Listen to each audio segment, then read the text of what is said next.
Welcome to the quiet hours of the soul. Tonight, we move beyond the headlines and the frantic pace of the surface world to listen to the heartbeat of our planet. Earth is not a static rock. It is a living, breathing machine of unimaginable complexity, a delicate clockwork of atmospheric currents, deep ocean arteries, and ancient ice memories. As the stars align above you, let the weight of the world fade away. We are about to embark on a 2-hour journey through 100 deep-dive revelations about our changing climate, from the hidden rivers in the sky to the silent whispers of the permafrost. Whether you are here to learn or to find stillness in the vastness of scientific wonder, you are exactly where you need to be. Before we descend into the depths of the Earth's mysteries, please take a moment to subscribe to Starcom. It helps us keep the lights on in this corner of the universe. And as a tradition of our community, comment below with your current location and the exact time you are watching this. Let's see how far the pulse of the Earth reaches tonight. Let us begin. There is a rhythm to this planet that most of us will never consciously hear.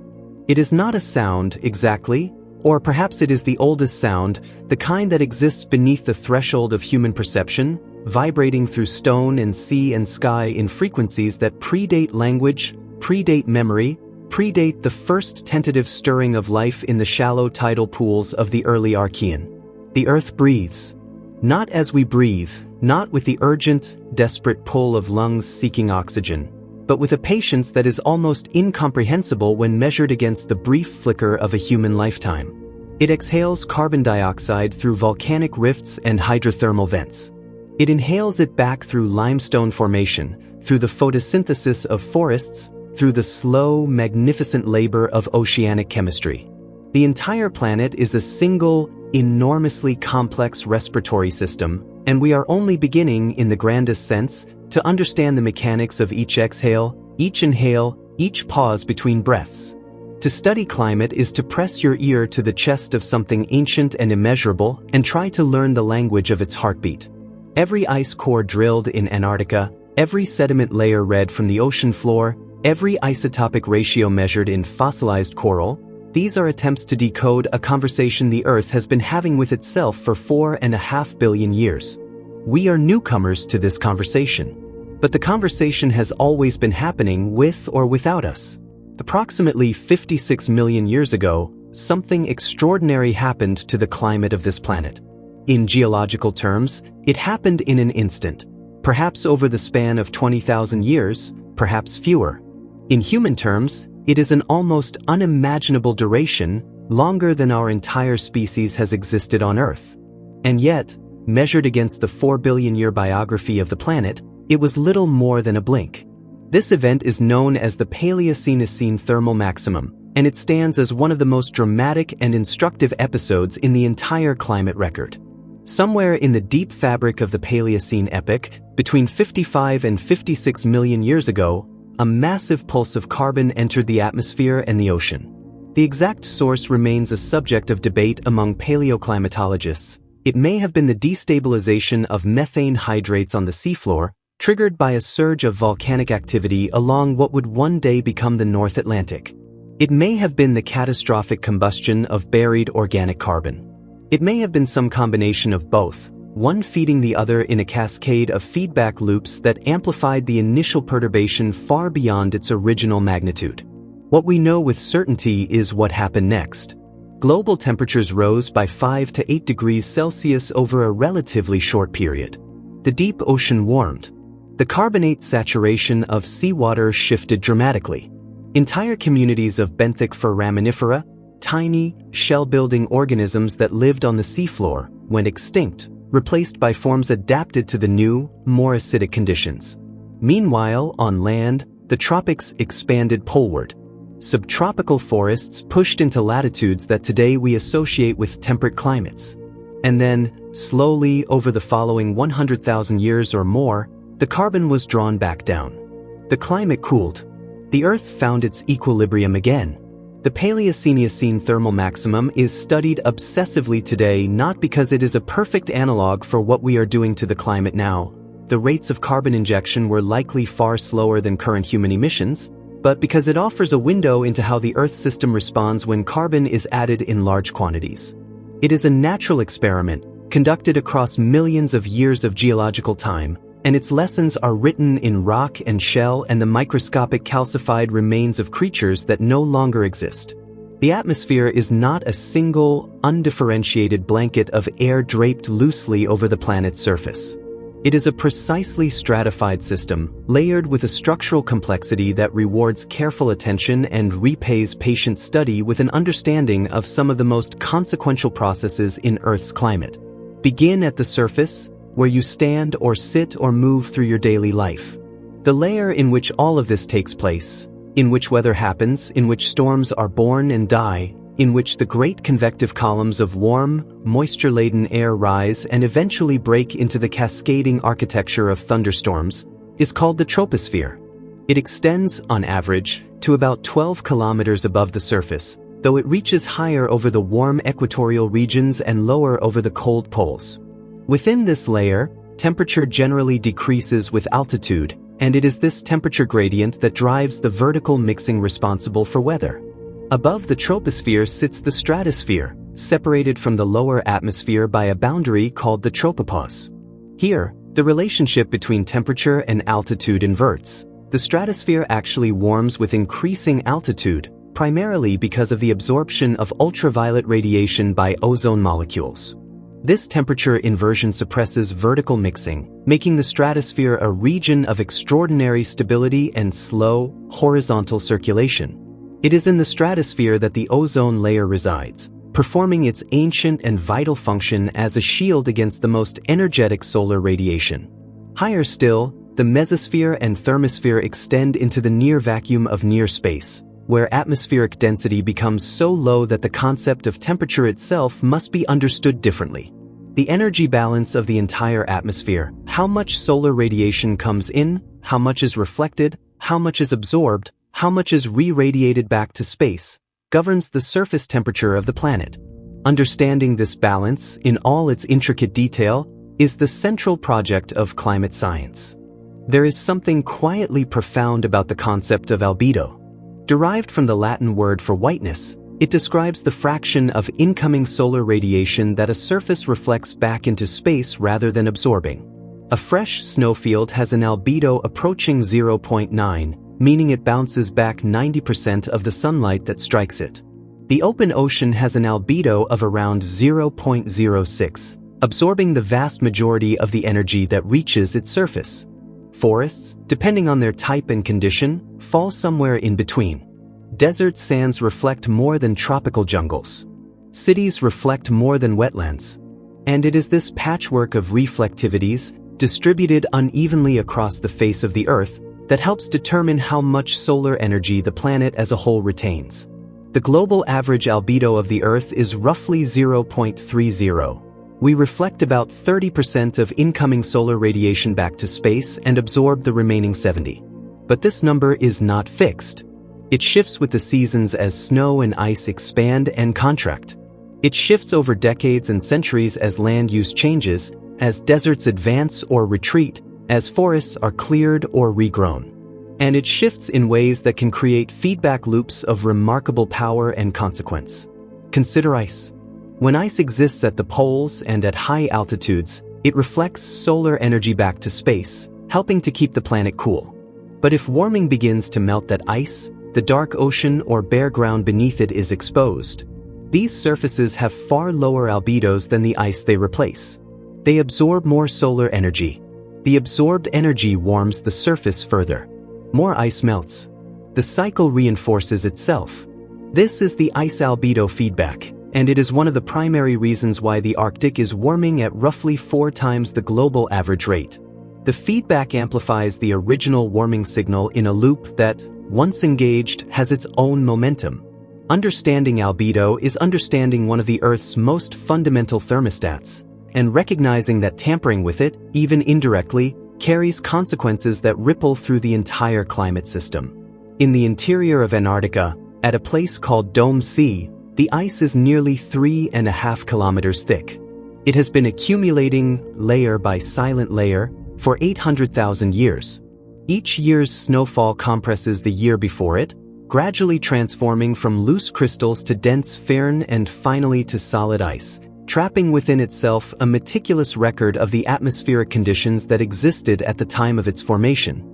The ice cores extracted from this place, long cylinders of compressed ice that look almost ordinary when held in a gloved hand, that could be mistaken for nothing more exotic than a section of industrial pipe, are among the most important archives in all of science. Drilling into those cores is like drilling into time itself. The chemistry of the ice is astonishingly informative. Tiny bubbles of ancient air are sealed within the crystal structure, preserving samples of the actual atmosphere from thousands and hundreds of thousands of years ago. By analyzing the concentrations of greenhouse gases within those bubbles, scientists have reconstructed a record of atmospheric carbon dioxide and methane that extends back through 8 glacial interglacial cycles. The pattern revealed by this record is striking in its regularity and deeply instructive in its implications. Carbon dioxide concentrations have cycled between roughly 180 and 280 parts per million, rising and falling in concert with global temperature over cycles of roughly 100,000 years, driven ultimately by small variations in Earth's orbital geometry. Beyond the gas bubbles, the ice itself carries a chemical signature. The ratio of oxygen isotopes, specifically oxygen-16 and oxygen-18, in the water molecules of the ice reflects the temperature at which the snow originally fell. Heavier isotopes, carrying 2 additional neutrons, evaporate less readily and tend to precipitate preferentially in warmer conditions. By measuring this ratio along the length of an ice core, scientists can reconstruct a continuous temperature record going back nearly 1 million years. Other tracers embedded in the ice tell of dust storms and volcanic eruptions, of changes in sea ice extent, of shifts in atmospheric circulation patterns. The ice is not merely a record. It is a library, each layer a page, each crystal a sentence in a language that patient science is slowly learning to read. Carbon is the element around which all life on Earth is organized, the central atom in the molecular architecture of every protein, every cell membrane, every strand of DNA. But carbon's role in the climate system extends far beyond its biological function. It cycles continuously between the atmosphere, the ocean, the land surface, the biosphere, and the geological depths, moving through different reservoirs on timescales that range from days to tens of millions of years. Understanding this cycle, its pathways, its rates, its reservoirs, its feedbacks, is essential to understanding how the climate has changed in the past and how it will respond to the perturbations we are currently imposing on it. The carbon cycle has, broadly speaking, 2 interacting components. The first is the biological and physical carbon cycle, which operates on relatively short timescales. Photosynthesis draws carbon dioxide from the atmosphere and fixes it into organic matter. Respiration, decomposition, and combustion return that carbon to the atmosphere. The ocean absorbs carbon dioxide from the atmosphere and releases it in a continuous exchange governed by temperature, wind speed, and the partial pressure of the gas in each medium. The second component is the geological carbon cycle, which operates over millions of years. Volcanic activity and metamorphic processes release carbon from the Earth's interior. Weathering of silicate rocks draws carbon dioxide from the atmosphere and eventually delivers it to the ocean as bicarbonate ions, where it may be incorporated into the shells of marine organisms and ultimately buried in marine sediment, returning it to the geological reservoir. On the billion-year timescale, this slow geological cycle acts as a thermostat for the planet's climate, preventing the runaway greenhouse or snowball scenarios that might otherwise have overtaken the Earth. It is the fast biological cycle, however, that is most immediately relevant to the climate changes unfolding in our own era.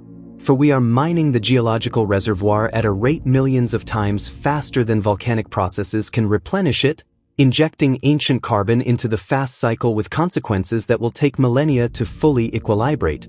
The Earth does not move through space in perfect, unchanging patterns.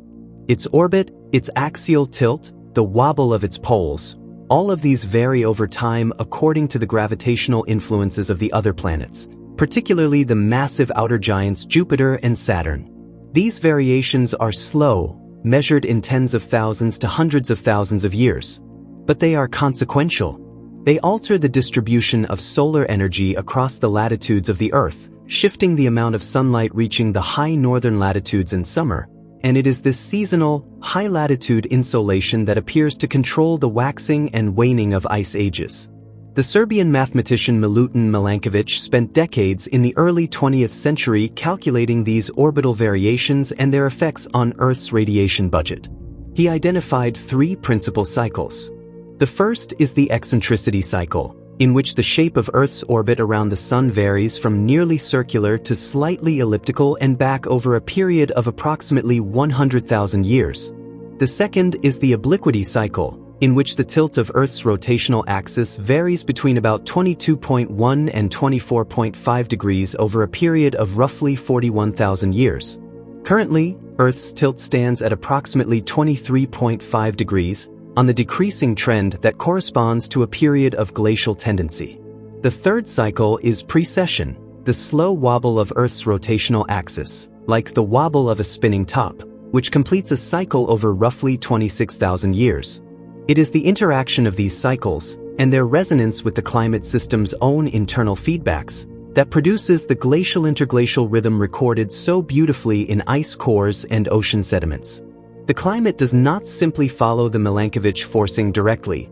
The insolation changes are, on their own, too small to explain the magnitude of glacial-interglacial temperature swings. The forcing is amplified by feedbacks: the ice albedo feedback, the water vapor feedback, changes in carbon dioxide and methane. The celestial clockwork sets the timing. The Earth's own climate machinery amplifies the signal to the dramatic swings between ice ages and warm interglacials that have characterized the last million years. Of all the reservoirs that store heat within the Earth system, the ocean is by far the most capacious. Water has an extraordinarily high heat capacity, the ability to absorb large amounts of energy with relatively small increases in temperature. The world ocean, covering 71% of Earth's surface and reaching average depths of nearly 4 kilometers, holds an amount of heat that dwarfs everything else in the climate system. More than 90% of the excess heat accumulated by the Earth system due to the enhanced greenhouse effect over the industrial era has been absorbed by the ocean. This fact has implications that are at once reassuring and deeply troubling. Reassuring, in that this oceanic heat absorption has significantly moderated the pace of surface warming. Without it, the atmosphere would have warmed far more rapidly than it has. Troubling, because the heat stored in the ocean is not lost. It will eventually be released back to the atmosphere, extending the warming commitment well beyond the timescale of any human action that might reduce greenhouse gas emissions. The ocean's heat is not uniformly distributed. The upper layers of the ocean, stirred by wind and warmed by solar radiation, are relatively warm and well-mixed. Below the mixed layer lies the thermocline, a zone of rapidly decreasing temperature with depth. Below the thermocline is the deep ocean, cold, dark, and largely isolated from the surface by stratification. Heat must be mixed downward through these layers, a process that operates on timescales of centuries to millennia. Sea level rise is perhaps the most immediate consequence of oceanic heat storage. Water expands as it warms, and this thermal expansion, called thermospheric sea level rise, accounts for roughly a third of the observed sea level rise in recent decades, the remainder coming from the melting of land ice. Imagine a river in the sky. Not a metaphorical one, not a poetic construction, but a real, physically coherent structure. A concentrated corridor of water vapor flowing through the lower troposphere, carrying as much fresh water as 15 or 20 times the average discharge of the Mississippi River, transported across thousands of kilometers of open ocean in a relatively narrow band just a few hundred kilometers wide. These structures are called atmospheric rivers, and they are among the most consequential weather phenomena affecting large portions of the mid-latitude world. They form when warm, moist air from subtropical and tropical regions is organized into elongated corridors by the large-scale patterns of atmospheric circulation, particularly by the activity of frontal systems and the waves in the jet stream.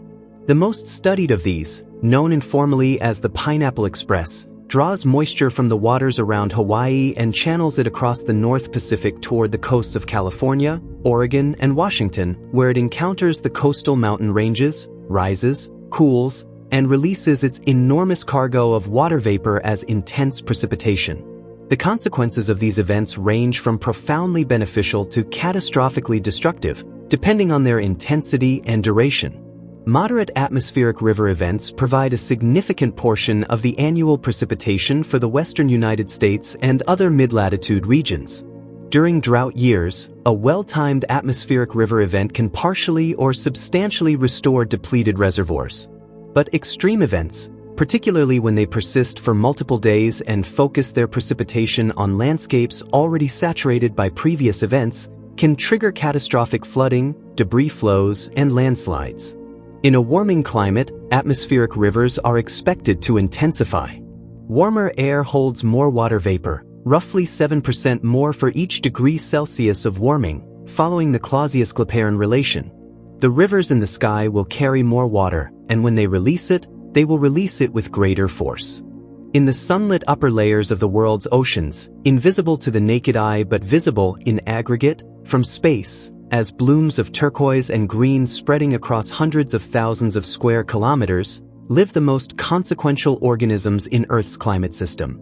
Phytoplankton are microscopic, single-celled photosynthetic organisms that drift with the currents, drawing carbon dioxide from the water and constructing from it the organic matter that forms the foundation of nearly all marine food webs. They are responsible for roughly half of all the photosynthesis on Earth, half of all the carbon dioxide removed from the atmosphere and ocean by living organisms in any given year. They are, in a very meaningful sense, half of the planet's breathing apparatus. The sheer diversity of phytoplankton is staggering. Diatoms with their intricate silica shells of nearly infinite geometric variety. Coccolithophores, which build elaborate calcium carbonate plates called coccoliths that, when the organism dies, sink to the seafloor and accumulate into the chalk and limestone deposits that form white cliffs and the interiors of continents. Cyanobacteria, the most ancient photosynthesizers, whose ancestors fundamentally transformed the atmosphere of the early Earth by oxygenating it some 2.5 billion years ago. Each group plays a distinct role in the carbon cycle, and each responds differently to changes in ocean temperature, nutrient availability, light, and acidity. The biological carbon pump is the collective process by which phytoplankton fix carbon near the surface and, through sinking organic matter, export a fraction of it to the deep ocean. Each year, billions of tons of carbon are transferred to the deep sea through this mechanism, where it may remain sequestered for centuries or millennia. The efficiency of this pump, how much carbon reaches the deep versus how much is recycled in the upper ocean, is one of the critical variables determining how much carbon the ocean can absorb from the atmosphere. Changes in phytoplankton distribution and productivity, driven by ocean warming, stratification, and acidification, have profound implications for the ocean's capacity to act as a carbon sink. Of all the feedbacks within the climate system, and there are many operating across a vast range of timescales and spatial scales, the water vapor feedback is the most powerful and the most immediate. It operates with near instantaneous effect in atmospheric terms, responding to temperature changes within days to weeks, and it roughly doubles the warming effect of carbon dioxide alone. Understanding it is essential to understanding why the climate is as sensitive to greenhouse gas forcing as it is, and why relatively modest-seeming changes in carbon dioxide concentration can translate into temperature responses that, measured against the comfortable range of conditions within which human civilization has developed, appear striking and consequential. The mechanism is straightforward in principle, even if the details are complex in practice. Water vapor is itself a powerful greenhouse gas, in some respects more potent than carbon dioxide, because it absorbs infrared radiation across a broader range of wavelengths. But unlike carbon dioxide, water vapor does not accumulate in the atmosphere independently of temperature. Its concentration is controlled by the physical process of evaporation and condensation. The amount of water vapor the atmosphere can hold is governed by temperature, following the Clausius-Clapeyron equation. As the climate warms, for any reason, whether from a change in solar output, in carbon dioxide, or in any other forcing, the atmosphere's capacity to hold water vapor increases. More evaporation occurs. More water vapor enters the atmosphere. More water vapor means more greenhouse effect. More greenhouse effect means more warming. The warming enables still more water vapor. The feedback is positive, and it is powerful. In the absence of the water vapor feedback, the equilibrium climate sensitivity, the warming expected from a doubling of atmospheric carbon dioxide, would be roughly 1 to 2 degrees Celsius. With the water vapor feedback included, the sensitivity rises to somewhere in the range of 2.5 to 4 degrees, with the uncertainty reflecting the complex role of cloud formation and the interplay of different feedbacks at different altitudes.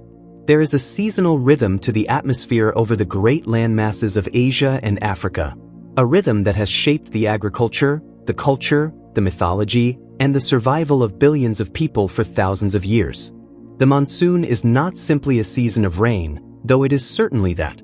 It is a fundamental mode of atmospheric circulation, driven by the differential heating of land and sea and by the geometry of the land surface, the mountains, the ocean basins. It is, in a sense, the continent breathing, exhaling dry air in winter, inhaling moisture-laden ocean air in summer. The Asian summer monsoon is the largest and most important monsoon system on Earth. Beginning in late spring, as the great landmass of Asia heats rapidly in the strengthening sun, the warm land creates a region of low pressure that draws moisture-laden air from the Indian Ocean and the Bay of Bengal onto the subcontinent.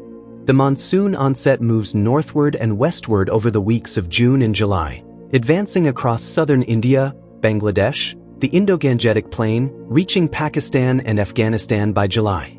The Himalayas act as a massive barrier that deflects and concentrates the monsoon flow, driving the moisture-laden air upward and triggering the torrential precipitation that is characteristic of the season. The interannual variability of the monsoon is one of the most consequential aspects of global climate variability. A monsoon that arrives late, or fails, or delivers insufficient rainfall can devastate agricultural production across a region that feeds more than 1 billion people. In a warming world, the monsoon system is expected to intensify in some respects, more intense precipitation events when the monsoon is active, but also to show greater variability, making prediction and adaptation more difficult. The relationship between the monsoon and the El Niño Southern Oscillation is particularly important. Strong El Niño events in the Pacific are correlated with weakened monsoon rainfall over India, a connection that has been exploited for centuries in traditional forecasting and that climate models are now beginning to capture with increasing skill. There are moments in the geological record where the climate appears to stagger, where temperature drops sharply, where ocean chemistry shifts abruptly, where the biological signal in sediments and ice suddenly changes character. Some of these moments are glacial transitions or abrupt climate events driven by the internal dynamics of the climate system. But some of them bear the fingerprint of an external forcing of extraordinary power, the eruption of supervolcanoes, the emplacement of large igneous provinces, the catastrophic outpouring of lava across areas the size of continents over periods of thousands to millions of years. Volcanic forcing of climate operates through multiple pathways. The most immediate is the injection of sulfur dioxide into the stratosphere during major eruptions.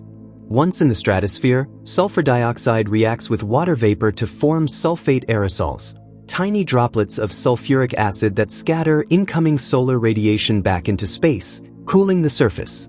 The eruption of Mount Pinatubo in 1991 injected approximately 20 million tons of sulfur dioxide into the stratosphere, producing a globally averaged surface cooling of about 0.5 degrees Celsius over the following 2 years. The eruption of Tambora in 1815 produced a climate perturbation significant enough to cause the year without a summer in 1816, with widespread crop failures and famine across the northern hemisphere. These are the short-term, aerosol-mediated effects of volcanism on climate.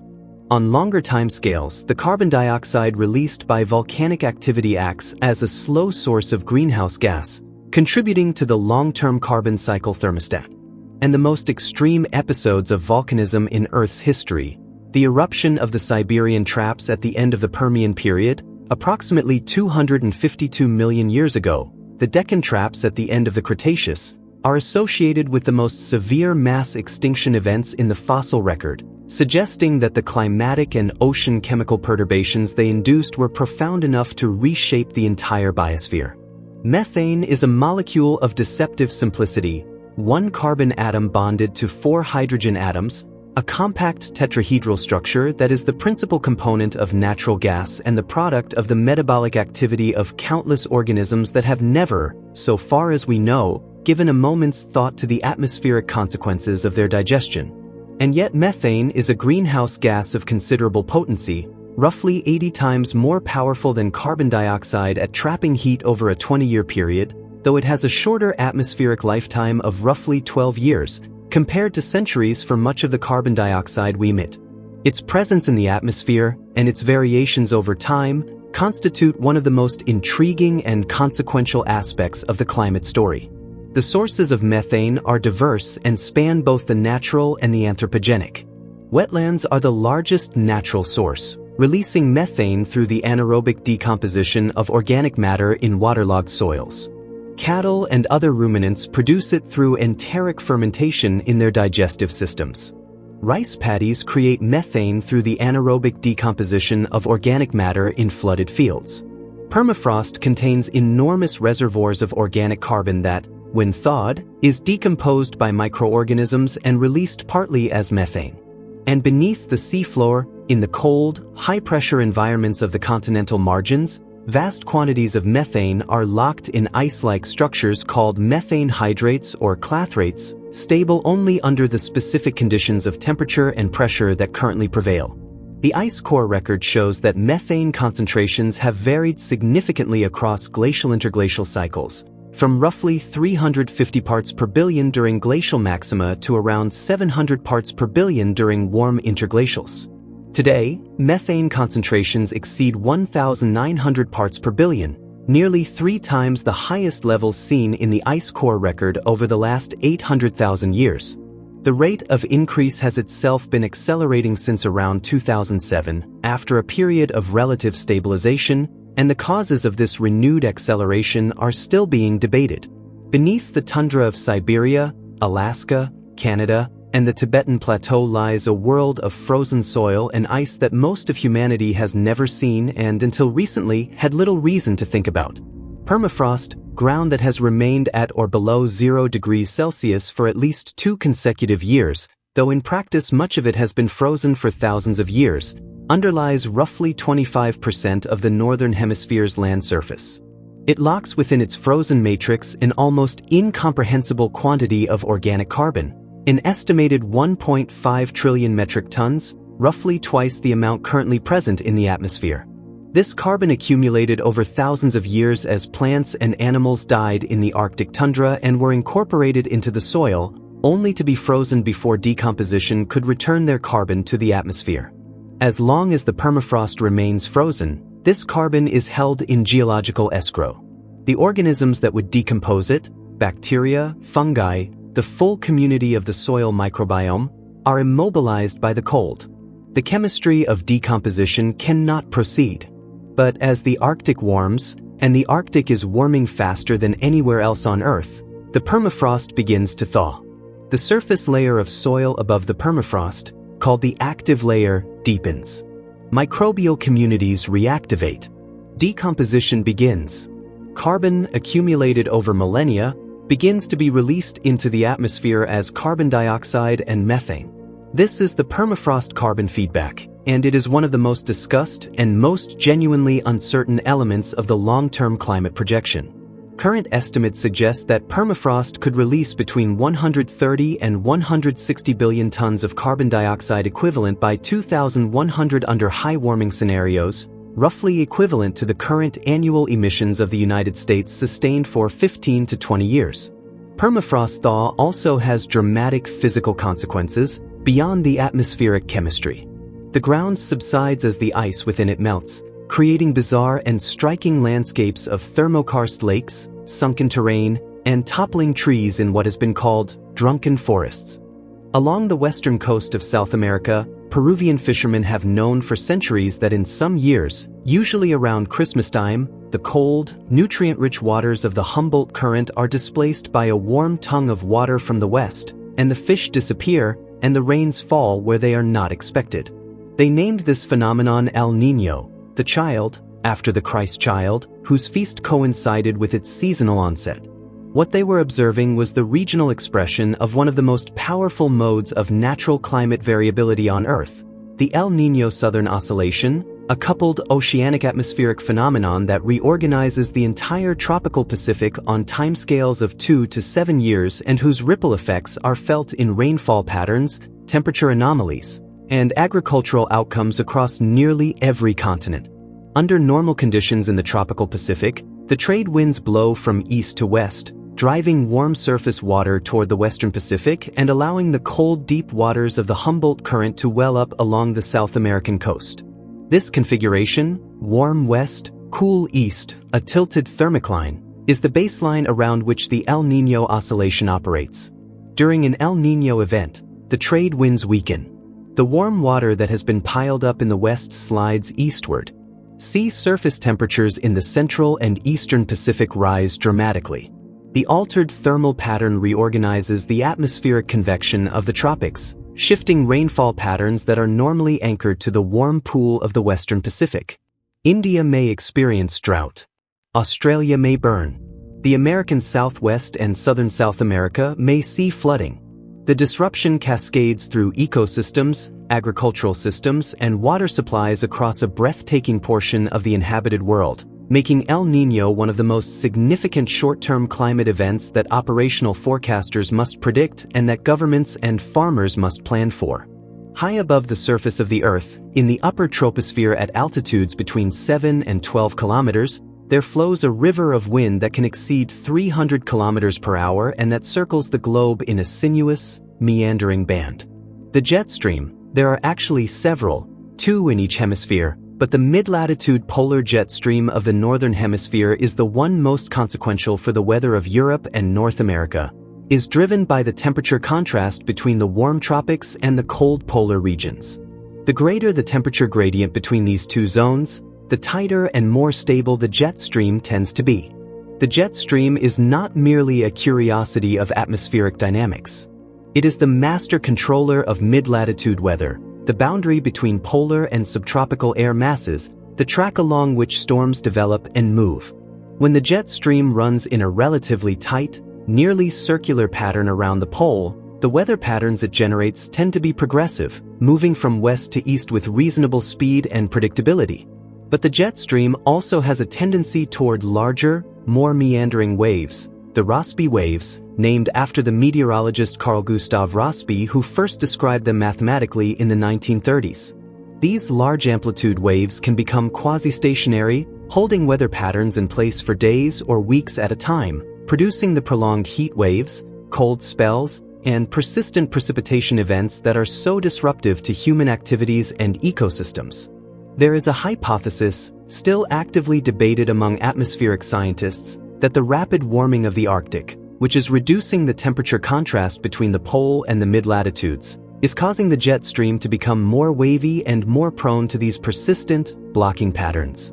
The argument is contentious, and the observational evidence is not yet conclusive. But if it is correct, it would mean that Arctic warming is not merely a regional phenomenon. It would be reshaping the weather of the densely populated mid-latitudes in ways that have profound implications for agriculture, infrastructure, and human health. If there is a single element of the climate system that most confounds the effort to project future temperatures with precision, it is clouds. Clouds are simultaneously a cooling influence and a warming influence, a reflective shield and an insulating blanket. Low, dense clouds, like the stratocumulus sheets that cover large areas of the subtropical oceans, reflect a great deal of incoming solar radiation and have a net cooling effect on climate. High, thin cirrus clouds, by contrast, transmit solar radiation relatively freely but absorb outgoing infrared radiation from the surface, acting as a warming influence. The net effect of clouds on the current climate is cooling. The reflection effect dominates. But the question of how cloud cover, cloud type, and cloud distribution will change in a warmer world is one of the most contested and consequential questions in all of climate science. Climate models have historically shown a wide range of responses of the cloud system to warming, and this diversity in cloud feedback is the single largest contributor to the spread in estimates of equilibrium climate sensitivity, the warming expected from a doubling of atmospheric carbon dioxide. Some models show substantial reductions in low cloud cover as the climate warms, producing a strong positive feedback that amplifies warming. Others show increases in low cloud cover that partially offset warming. The physics of the boundary layer, the layer of the atmosphere in contact with the Earth's surface, where most low clouds form, is complex, operating at scales too small for global climate models to resolve directly, and the parameterization schemes used to represent this physics in models differ substantially. Progress in understanding cloud feedbacks has come from a combination of satellite observations, field campaigns, high-resolution process models, and careful analysis of how clouds have behaved during past warm periods. The emerging evidence suggests that the dominant cloud feedback, globally, is likely positive, meaning clouds will, on balance, amplify rather than dampen warming. But the magnitude of this feedback and its regional expression remains a source of genuine scientific uncertainty. Nitrogen is the most abundant element in the atmosphere. Roughly 78% of every breath you take is nitrogen gas, a molecule of two nitrogen atoms bonded so tightly to each other that most organisms cannot use it directly. And yet nitrogen is an essential nutrient for all life on Earth, a component of amino acids, proteins, nucleic acids, and chlorophyll. The gap between nitrogen's atmospheric abundance and its biological scarcity is bridged by one of the most consequential biogeochemical processes in Earth's history: nitrogen fixation, the conversion of atmospheric nitrogen gas into biologically usable forms. The nitrogen cycle, the movement of nitrogen through the atmosphere, soils, freshwater, and ocean, is intimately entangled with the carbon cycle and with the climate system in ways that are still being disentangled by researchers. On land, nitrogen availability frequently limits the rate of plant growth, which in turn limits the rate of carbon uptake from the atmosphere. In a higher carbon dioxide world, the fertilization effect of elevated CO2 on plant growth is constrained by nitrogen availability. The ocean's biological productivity, and therefore the strength of the biological carbon pump, is also nitrogen limited over much of the world. Nitrous oxide, the same compound used as laughing gas in medical contexts, is also a potent greenhouse gas, nearly 300 times more powerful than carbon dioxide over a 100-year period, with an atmospheric lifetime of over a century. It is produced naturally by soil microbes and by the oceans, but human activity has dramatically accelerated its production through the use of nitrogen fertilizers, which promotes denitrification, the microbial process that returns nitrogen to the atmosphere, partly as nitrous oxide.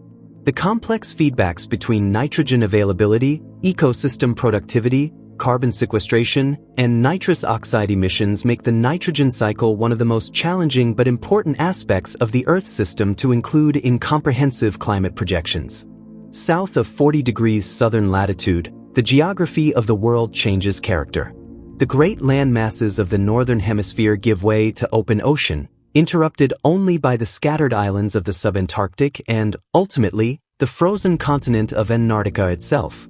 The winds here, the roaring 40s, the furious 50s, the shrieking 60s, are the most persistent and powerful on Earth, unobstructed by any continent, circling the globe in an unbroken belt of westerlies that drive one of the largest ocean currents on the planet, the Antarctic Circumpolar Current. The Southern Ocean is not merely a geographical curiosity. It is one of the most important components of the global climate and carbon cycle. It is the meeting place of the great ocean gyres, the site where deep waters from the major ocean basins rise to the surface and exchange heat and gases with the atmosphere before sinking again. It is responsible for absorbing a disproportionate fraction of the excess heat and carbon dioxide added to the climate system by human activity. Estimates suggest the Southern Ocean accounts for roughly 40% of the ocean's total uptake of anthropogenic carbon dioxide, despite covering only about 20% of the global ocean surface. The mechanisms behind this extraordinary absorption efficiency relate to the intense wind-driven upwelling in the Southern Ocean, which brings deep waters, undersaturated in carbon dioxide relative to the atmosphere, to the surface, allowing them to absorb CO2 before being subducted back into the deep. But this system is not static. The westerly winds that drive it have been shifting and intensifying over recent decades, partly in response to the depletion of stratospheric ozone over Antarctica and partly due to greenhouse gas forcing. These changes in wind patterns are altering the circulation of the Southern Ocean in ways that are difficult to predict but that carry significant implications for its capacity to continue serving as a carbon sink. There is a quiet elegance to the method of reading climate in wood. A tree, in its annual growth, records the conditions of each year in the width and density of the ring it adds to its trunk. A warm, wet year produces a wide ring. A cold or dry year produces a narrow one. Stress from drought, frost damage, insect outbreak, volcanic dimming of the sun, each leaves a mark in the wood that a trained eye and a careful instrument can learn to read. The science of dendroclimatology takes this straightforward principle and extends it through a meticulous methodology into a tool of genuine power for reconstructing climates of the pre-instrumental era. The longest continuous tree ring records extend back more than 10,000 years, constructed not from a single tree but from a network of overlapping records. Living trees cross-dated against dead trees found in old buildings, in bogs, in lake sediments, that allows the annual signal to be extended far beyond the lifespan of any individual specimen. Some of the most famous of these long chronologies come from the ancient bristlecone pines of the White Mountains in California, trees so slow-growing and resinous that they would resist decay for thousands of years after death. From these remarkable organisms, climate scientists have constructed records extending beyond 5,000 years. The tree ring record has been used to reconstruct summer temperature anomalies for large portions of the northern hemisphere going back a millennium or more, producing the now famous hockey stick reconstruction that showed the remarkable warming of the 20th century against a background of relative climatic stability over the preceding 9 centuries. These reconstructions, though the subject of intense scientific scrutiny and occasional controversy, have repeatedly demonstrated their robustness when verified against independent proxies from ice cores, corals, and lake sediments, adding to a consilience of evidence about the nature and magnitude of recent anthropogenic warming. When carbon dioxide dissolves in seawater, it does not simply sit there inertly. It reacts with water to form carbonic acid, which then partly dissociates into bicarbonate and hydrogen ions. The addition of hydrogen ions, by definition, an increase in acidity, shifts the chemistry of the ocean in ways that have profound consequences for the vast community of organisms that build structures from calcium carbonate. Corals, mollusks, echinoderms, certain plankton species, the coccolithophores whose shells are so important to the biological carbon pump, all of these organisms depend on the ocean's carbonate chemistry to build and maintain their calcium carbonate structures. As the ocean acidifies, this process becomes progressively more energetically costly and, in sufficiently acidified water, thermodynamically impossible. The ocean has absorbed approximately 30% of all the carbon dioxide emitted by human activities since the beginning of the industrial era. This absorption has moderated the atmospheric concentration of carbon dioxide and thus partially dampened global warming, but it has come at a cost.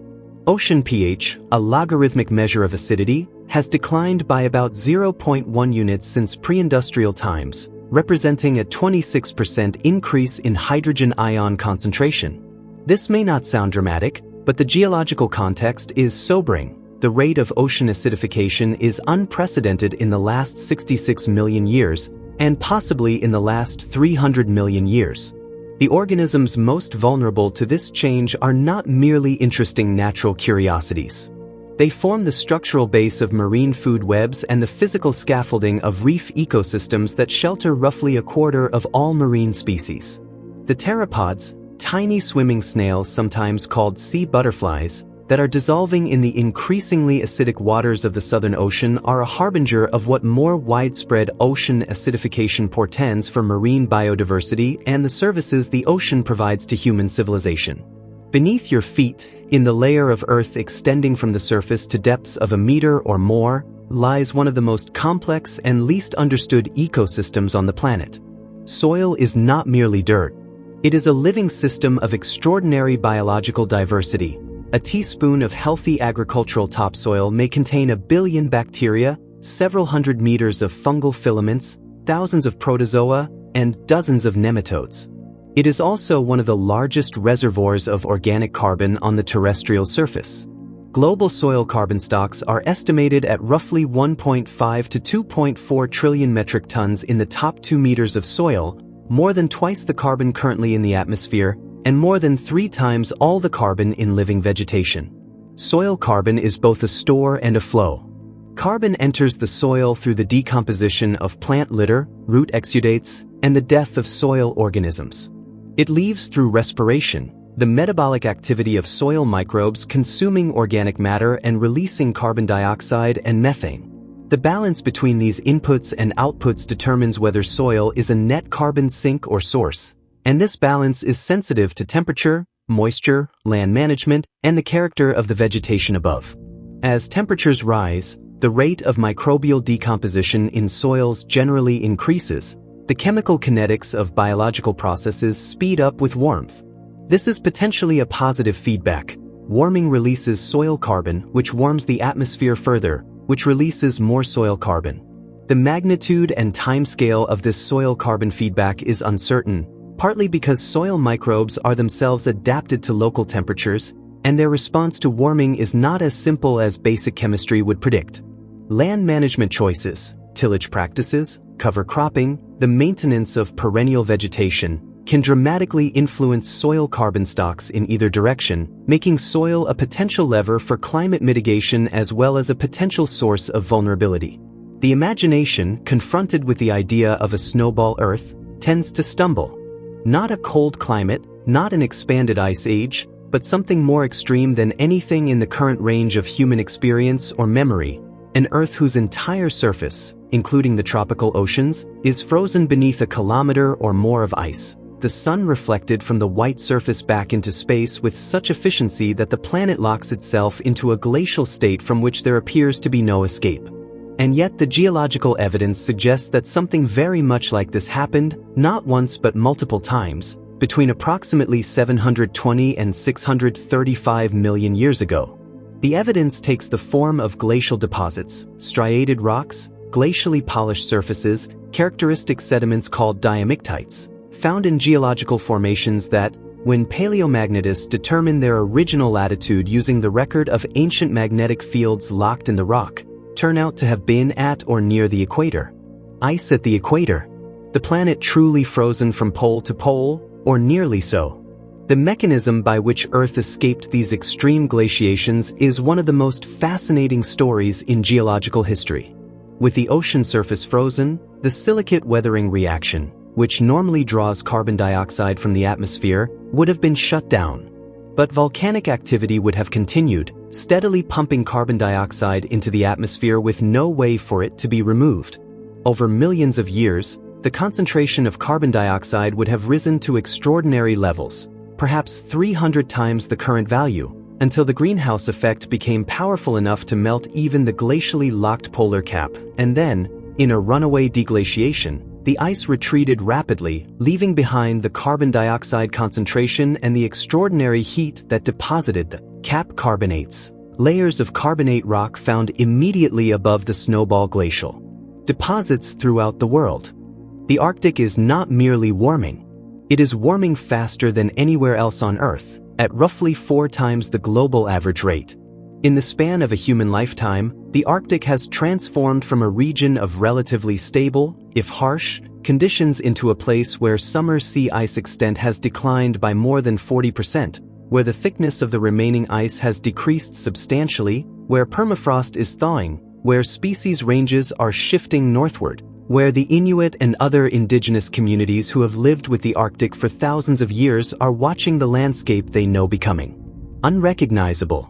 This phenomenon, the disproportionate warming of the Arctic, is called Arctic amplification, and it is one of the most robustly predicted and observed features of anthropogenic climate change. Multiple feedbacks contribute to it. The ice albedo feedback is the most obvious. As sea ice melts, the dark ocean surface below absorbs more solar energy, warming the ocean, melting more ice. But other factors are also at work. The Arctic atmosphere is relatively thin. The boundary layer that mixes heat throughout the lower atmosphere is shallower in the cold, stable Arctic than in the tropics, meaning that the same amount of added energy warms a smaller column of air and produces a larger temperature response. Poleward heat transport from lower latitudes may be increasing as well, delivering more warmth from the tropics to the Arctic. The loss of Arctic sea ice also has profound consequences beyond the Arctic itself.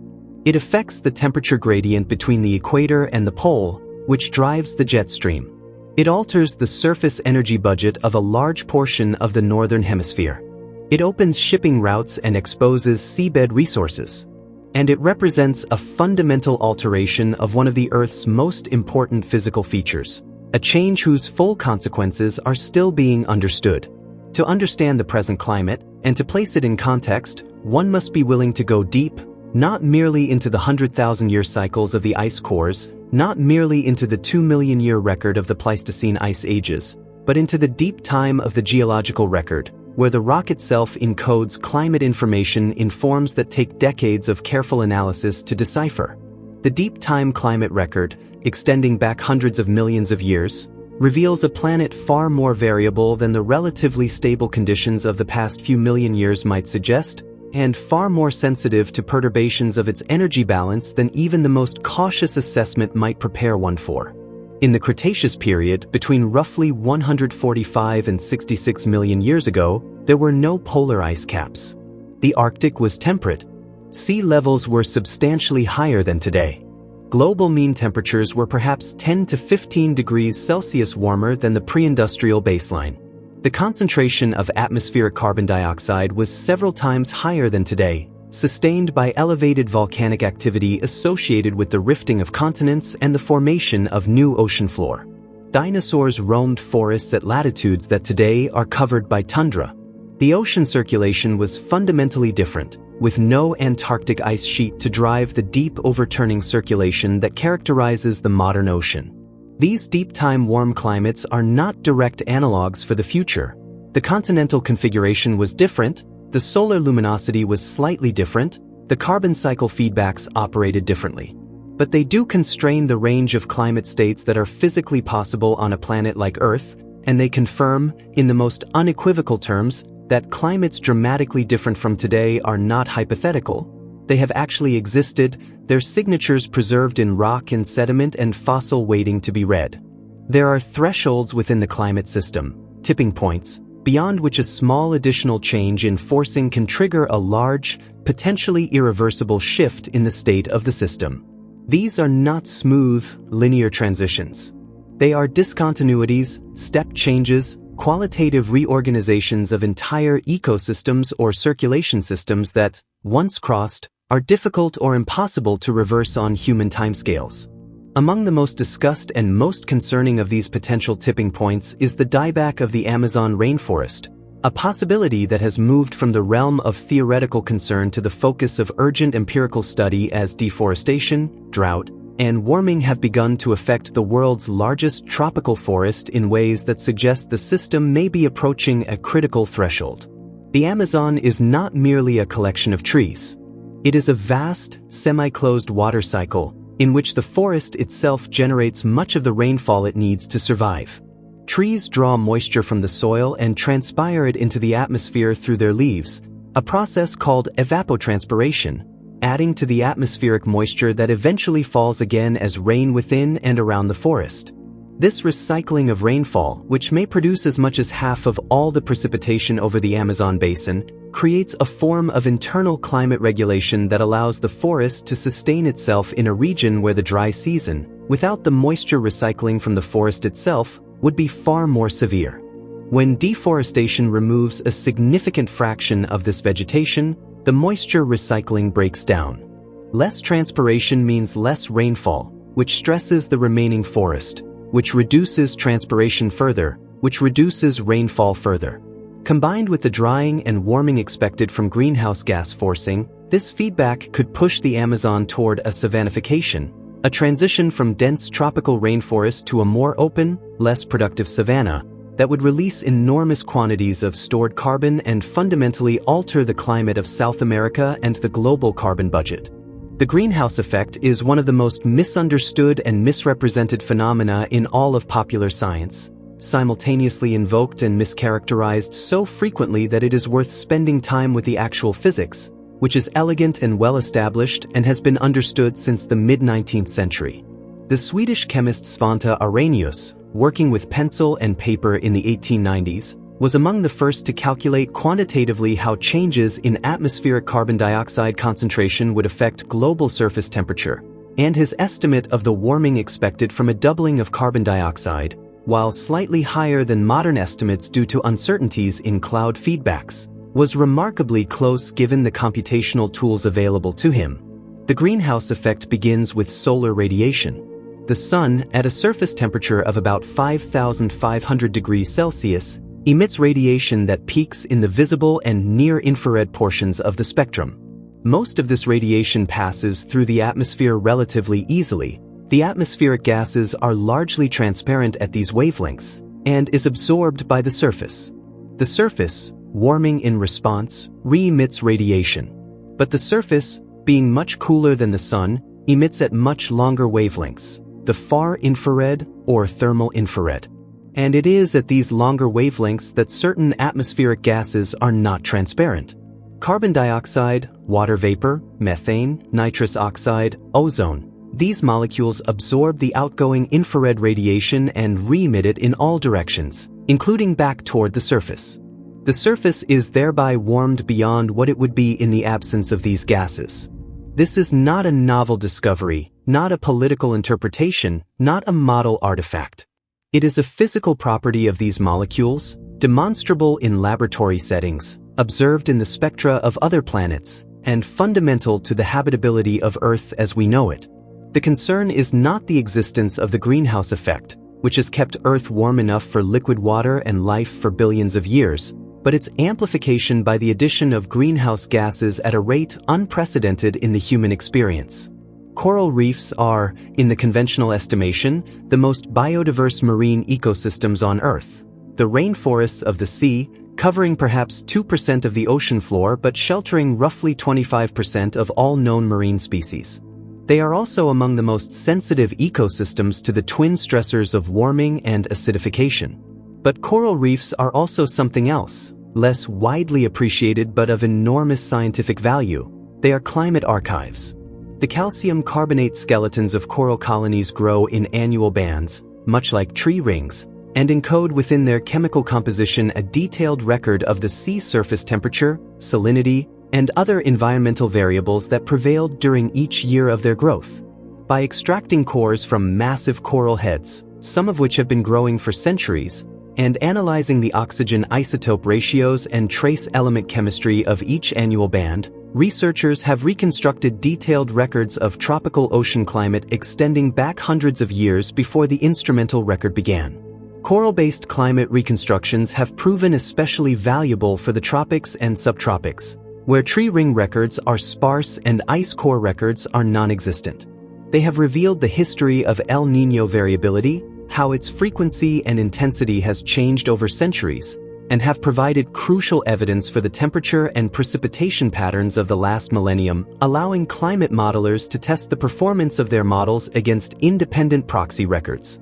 The crisis facing coral reefs today, with bleaching events now occurring at frequencies that prevent recovery, with ocean chemistry shifting toward conditions hostile to calcification, is simultaneously an ecological catastrophe and the extinction of an irreplaceable climatic archive.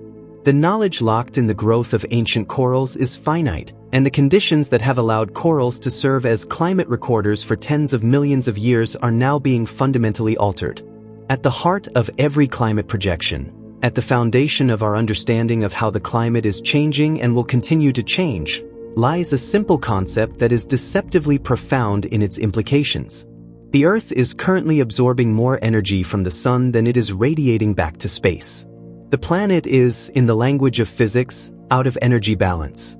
The excess energy, estimated at roughly 0.9 watts per square meter averaged across the entire surface of the Earth, is accumulating in the climate system, heating the oceans, melting ice, and warming the land surface.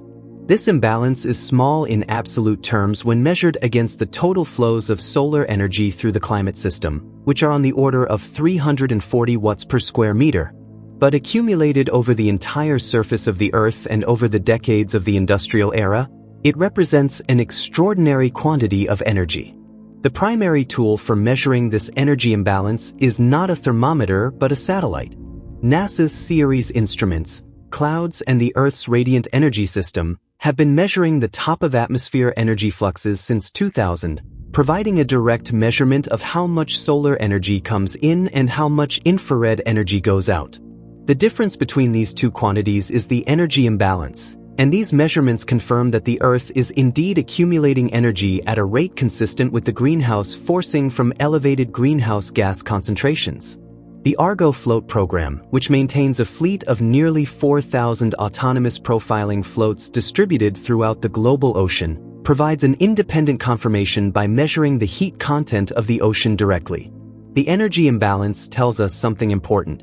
Even if greenhouse gas concentrations were to stop increasing tomorrow, the Earth would continue to warm for decades as the system moves toward the equilibrium temperature appropriate for current atmospheric composition.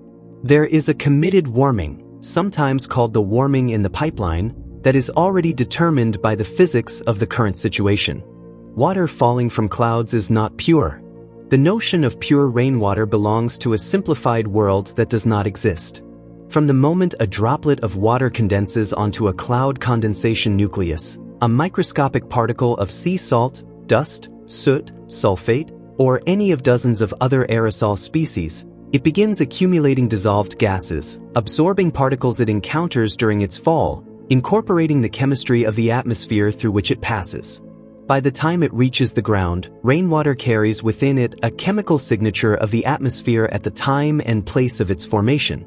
Natural rainfall has a slightly acidic pH, around 5.6, because carbon dioxide dissolves in water to form weak carbonic acid. In regions downwind of significant natural sources of sulfur dioxide, active volcanoes, certain types of wetlands, this natural acidity can be enhanced. In the industrial era, the emissions of sulfur dioxide from coal burning and the emissions of nitrogen oxides from combustion and agriculture have dramatically altered the chemistry of precipitation over large regions of the industrial world.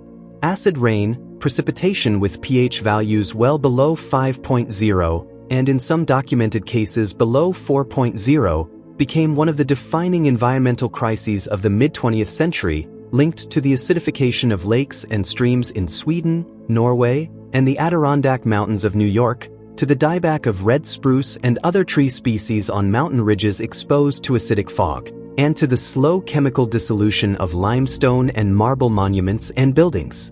The regulation of sulfur dioxide emissions in North America and Europe, beginning in the 1970s and accelerating in the 1990s, represents one of the genuine success stories of environmental policy, a case where the scientific understanding of an atmospheric chemical process led directly to regulatory action and measurable environmental improvement. But the chemistry of rain continues to change as the composition of the atmosphere changes, and new questions arise about the effects of different combinations of pollutants and greenhouse gases on precipitation chemistry. The sun is not a constant star. Over the 11-year sunspot cycle and on longer timescales, the output of solar radiation varies in ways that are small in percentage terms but potentially consequential for Earth's climate, particularly over periods of decades to centuries when the internal variability of the climate system is small. The question of how much of the observed climate change of the past century can be attributed to solar variability and how much to greenhouse gas forcing is one that has been studied with great care and sometimes considerable controversy. Solar variability manifests in several ways. Total solar irradiance, the total amount of energy emitted by the sun across all wavelengths, varies by about 0.1% over the 11-year cycle. During solar maximum, when sunspot activity is greatest, the sun is slightly brighter. During solar minimum, it is slightly dimmer. The amplitude of this variation is small, corresponding to a forcing at the top of the atmosphere of roughly 0.2 watts per square meter, but it is not negligible, and over multiple solar cycles, long-term trends in solar activity may contribute modestly to climate variations. More significant may be the variation in ultraviolet output, which varies by several percent over the solar cycle and which influences stratospheric ozone chemistry, stratospheric temperature, and through dynamical coupling, potentially the surface climate as well. The Maunder minimum, a prolonged period of very low sunspot activity from approximately 1645 to 1715, coinciding with the coldest phase of the Little Ice Age in Europe, has been the subject of extensive study as a natural experiment in solar forcing of climate. While there is broad consensus that solar forcing did contribute to the Little Ice Age cooling, the attribution of the climate variations of the past century is less contested. The sustained warming since the mid-20th century cannot be explained by solar variability, which has not shown a significant long-term trend, and is instead consistent with the known forcing from greenhouse gas emissions. Sea level is, from one perspective, the simplest possible expression of the state of the climate system. It rises when there is more water in the ocean and more water in the ocean when land ice melts or when the ocean warms and expands. From another perspective, it is one of the most complex and consequential metrics in all of climate science, integrating the behavior of the entire cryosphere, glaciers, ice sheets, permafrost, with the thermal expansion of the ocean, the vertical movement of land itself, and the shifting mass distribution of the hydrosphere. The geological record of sea level is both humbling and instructive. During the last glacial maximum, approximately 20,000 years ago, sea level was roughly 125 meters lower than today. The continental shelves that are now underwater were exposed as dry land. The English Channel did not exist. Much of the North Sea was a tundra plain. The rivers of Europe and North America drained across exposed shelves to coastlines far removed from their current positions. The deglaciation that followed, driven by the orbital forcing of the Milankovitch cycles, amplified by feedbacks, raised sea level by those 125 meters over roughly 10,000 years, at rates that sometimes reached several meters per century during the most rapid phases of ice sheet collapse. Today, sea level is rising at a rate of approximately 3.7 millimeters per year, faster than at any time in the instrumental record, and accelerating. Current projections suggest sea level rise of between 0.5 meter and 2 meters by 2100, depending on the emissions scenario. But the upper bound of these projections has been expanding as understanding of ice sheet dynamics improves.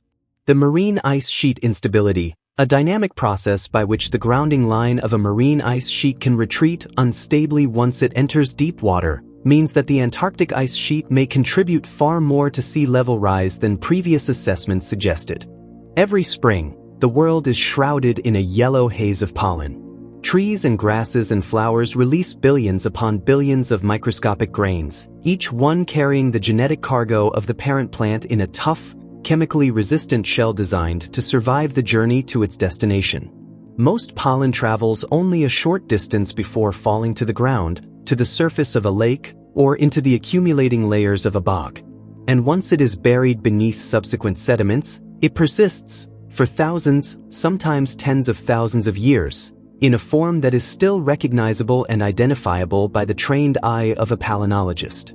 The study of ancient pollen, preserved in lake sediments and peat bogs, is one of the primary methods by which scientists reconstruct the vegetation and climate of the past, extending the climate record back into the post-glacial, pre-instrumental era when no ice cores or human records are available. Different plant species produce distinctively shaped and sized pollen grains, and the proportions of different pollen types in a sediment layer reflect the composition of the local vegetation at the time of deposition. By interpreting vegetation composition in terms of climate, using the known relationships between different plant communities and the climate variables of temperature and precipitation, palynologists can translate a sequence of pollen assemblages into a continuous record of climate change. The pollen record has been used to document the dramatic landscape changes that followed the retreat of the glaciers in North America and Europe, the tundra giving way to spruce forests, the spruce giving way to mixed deciduous forests, the composition of those forests shifting as temperature and precipitation continued to change throughout the Holocene. It has documented the vegetation response to abrupt climate events like the Younger Dryas, the brief return to near-glacial conditions about 12,000 years ago, and has provided evidence for the vegetation cover of the Sahara during the Green Sahara period of the early Holocene, when a wetter monsoon transformed the now-desert region into a land of lakes, grasslands, and savanna. At the equator, the sun beats down with an intensity that no other latitude experiences. The land and ocean absorb this solar energy, heating the surface air, which rises in great convective columns that are visible from space as the towering thunderstorms of the intertropical convergence zone. As this warm, moist air rises, it cools, loses its moisture as the torrential rains of the equatorial tropics, and then spreads poleward at high altitude. As it travels away from the equator, it radiates heat to space and cools further. Around 30 degrees latitude north and south, the latitudes of the Sahara, the Arabian Desert, the Australian outback, the Atacama, the Mojave, this air, now dry and cold, sinks back to the surface. And as it sinks, it warms by compression, making the descending air even drier relative to its saturation point. This is the Hadley cell, the dominant feature of tropical atmospheric circulation, and the descending branch of the Hadley cell is the reason why most of the world's great subtropical deserts exist where they do. The latitude at which the descending branch of the Hadley cell reaches the surface, the boundary between the humid tropics and the subtropical dry zones, is not fixed. It has been observed to be shifting poleward over recent decades, with the arid subtropical zones expanding toward higher latitudes. This expansion, sometimes called the widening of the tropics, has implications for the climate of regions that currently lie just at the poleward margin of the subtropical dry zone: southern Europe, the Mediterranean, California, southern Australia, parts of southern Africa, pushing them toward drier, more arid conditions as the descending, drying branch of the Hadley cell moves into their territory. The mechanisms driving this expansion are still being studied, but they appear to include both the forcing from greenhouse gas concentrations and changes in stratospheric conditions related to ozone depletion. In the thin, cold air of the stratosphere, above the weather, above the clouds, above the turbulence that mixes the lower atmosphere so effectively, there has been proposed a form of deliberate climate modification that has moved, in recent years, from science fiction to serious scientific and policy consideration. Stratospheric aerosol injection is a form of solar geoengineering in which reflective particles, most commonly sulfate aerosols, analogous to those injected by volcanic eruptions, would be released into the stratosphere from aircraft, balloons, or artillery with the intent of increasing Earth's albedo and thereby reducing surface temperatures. The basic physical mechanism is well understood, tested involuntarily by volcanic eruptions and studied extensively in models. Mount Pinatubo in 1991 demonstrated that the injection of roughly 20 million tons of sulfur dioxide into the stratosphere can reduce global average temperatures by about half a degree for a year or two. A sustained stratospheric aerosol injection program could, in principle, offset a significant fraction of greenhouse warming. But the implications extend far beyond the simple arithmetic of radiative forcing. The same stratospheric sulfate loading that cools the surface would alter the distribution of solar radiation across latitudes and seasons, potentially disrupting monsoon systems, altering the photosynthetically available light reaching the surface, and changing the ozone chemistry of the stratosphere.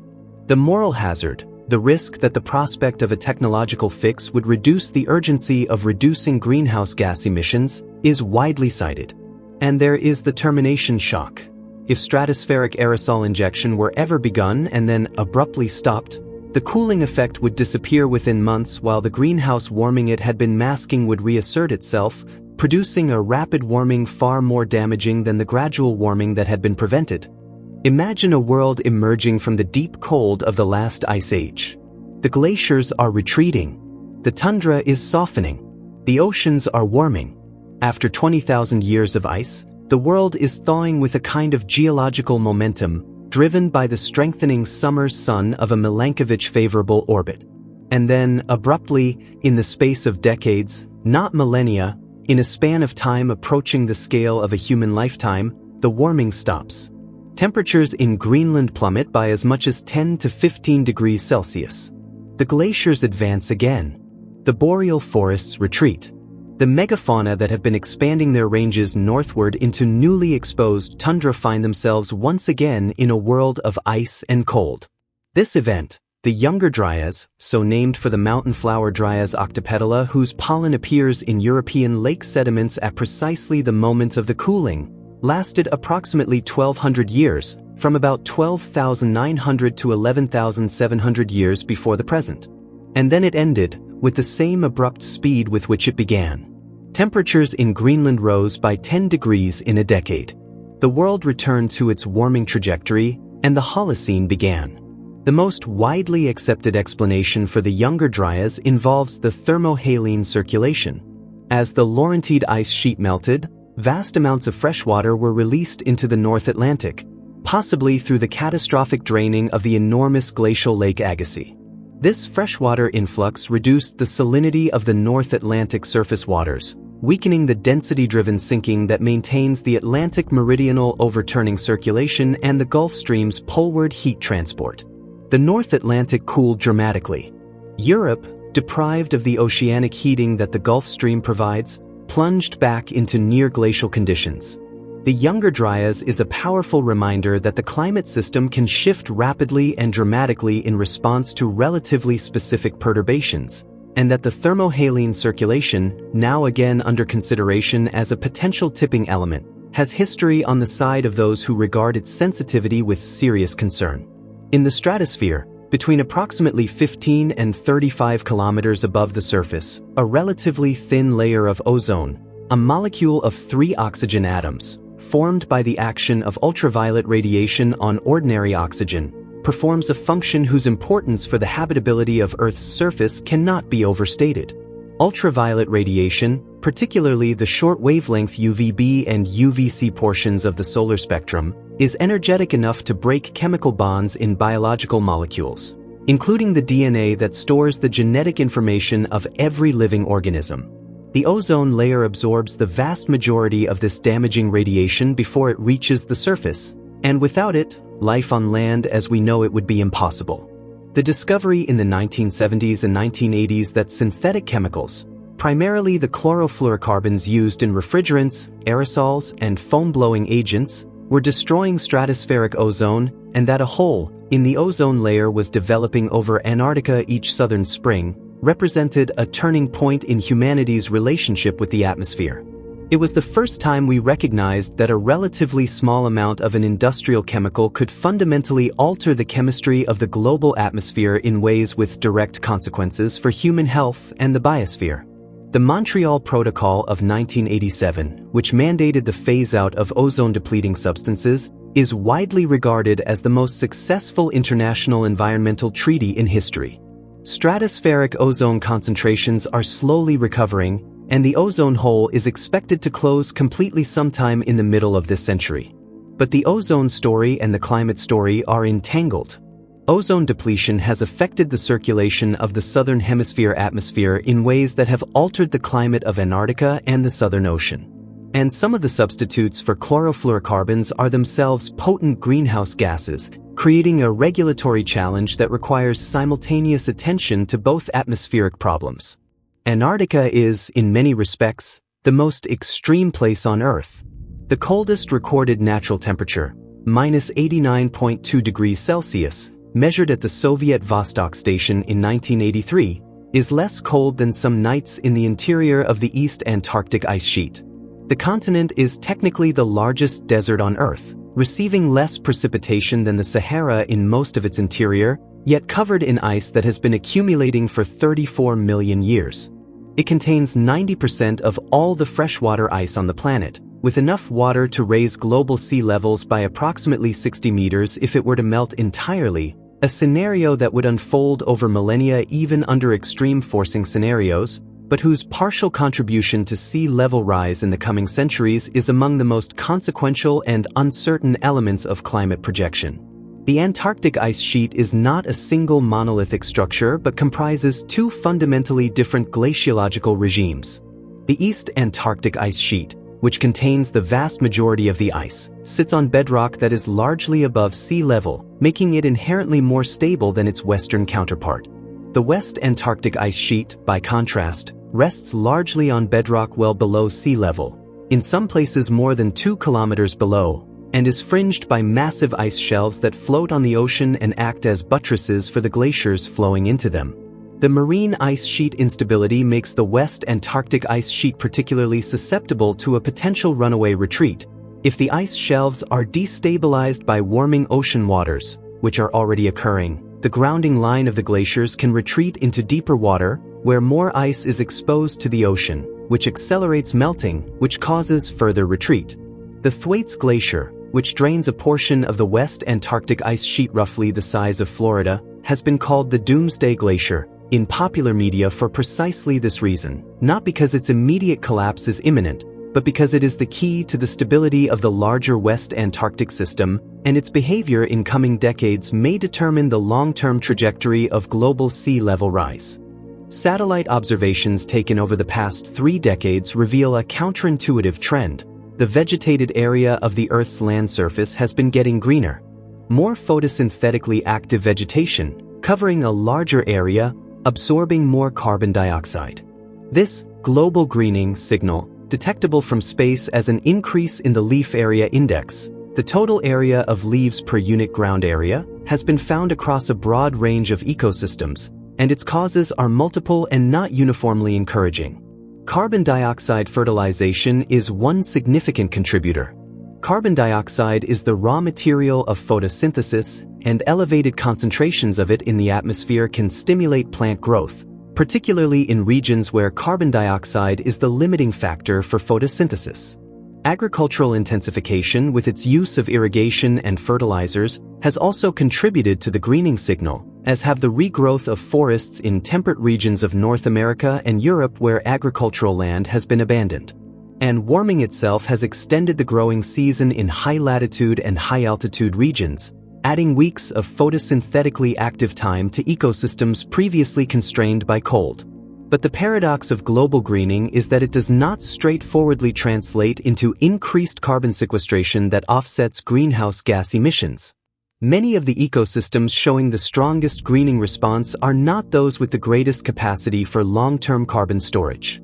Crops and fast-growing vegetation have rapid carbon turnover. The carbon fixed by photosynthesis returns quickly to the atmosphere through respiration and decomposition.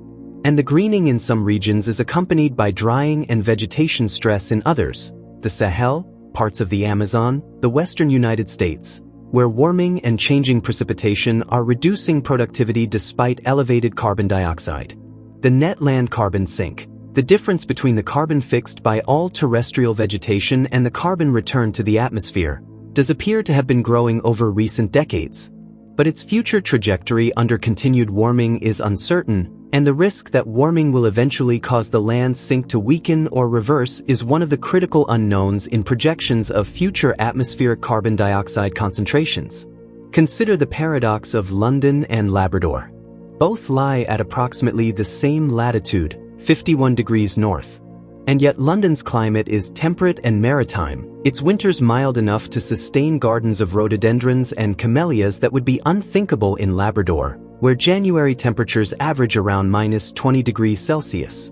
The difference is the Atlantic meridional overturning circulation, the system of surface and deep currents that carries warm tropical water northward along the surface of the Atlantic and returns cold deep water southward at depth, delivering an enormous quantity of heat to the atmospheres of northwestern Europe and keeping those high latitudes far warmer than their solar input alone would justify. The AMOC, as it is called, is not merely a convenience for European winter gardeners. It is a fundamental regulator of northern hemisphere climate, a redistributor of heat on a planetary scale.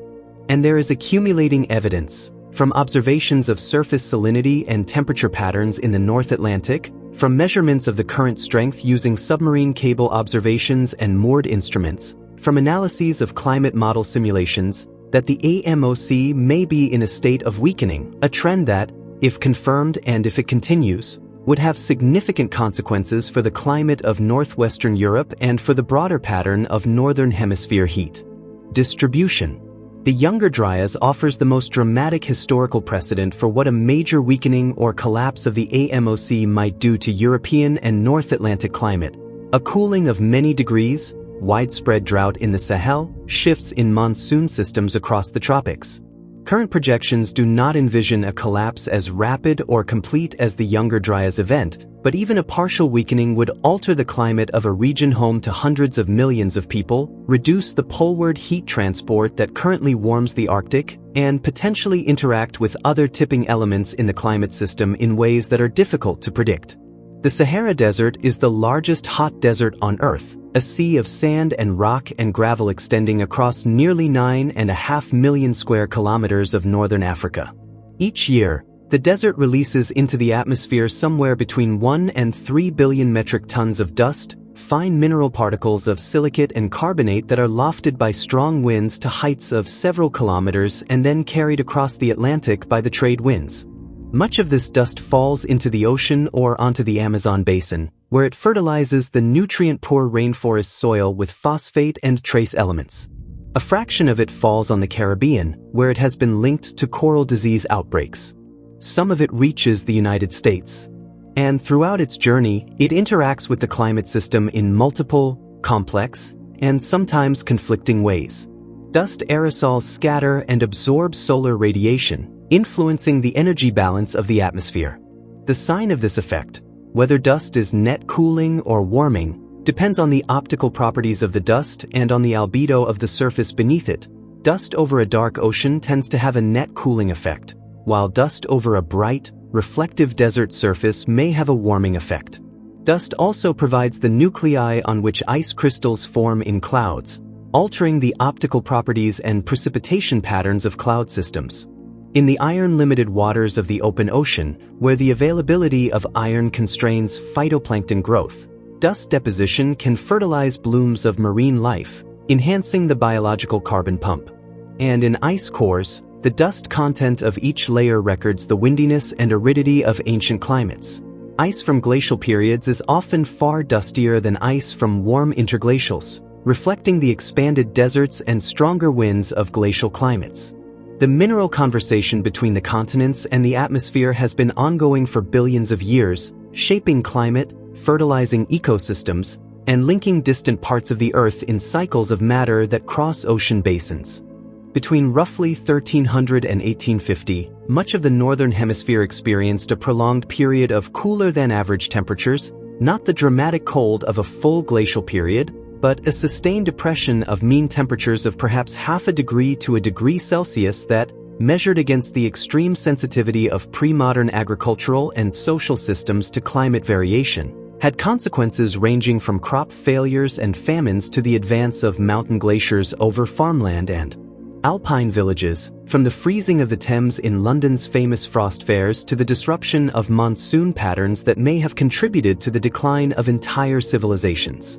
This period is known as the Little Ice Age, and it stands as the most recent example of a sustained climate shift of natural origin in the pre-industrial era, a period of global cooling that was eventually ended, overwhelmed, and reversed by the warming associated with industrialization.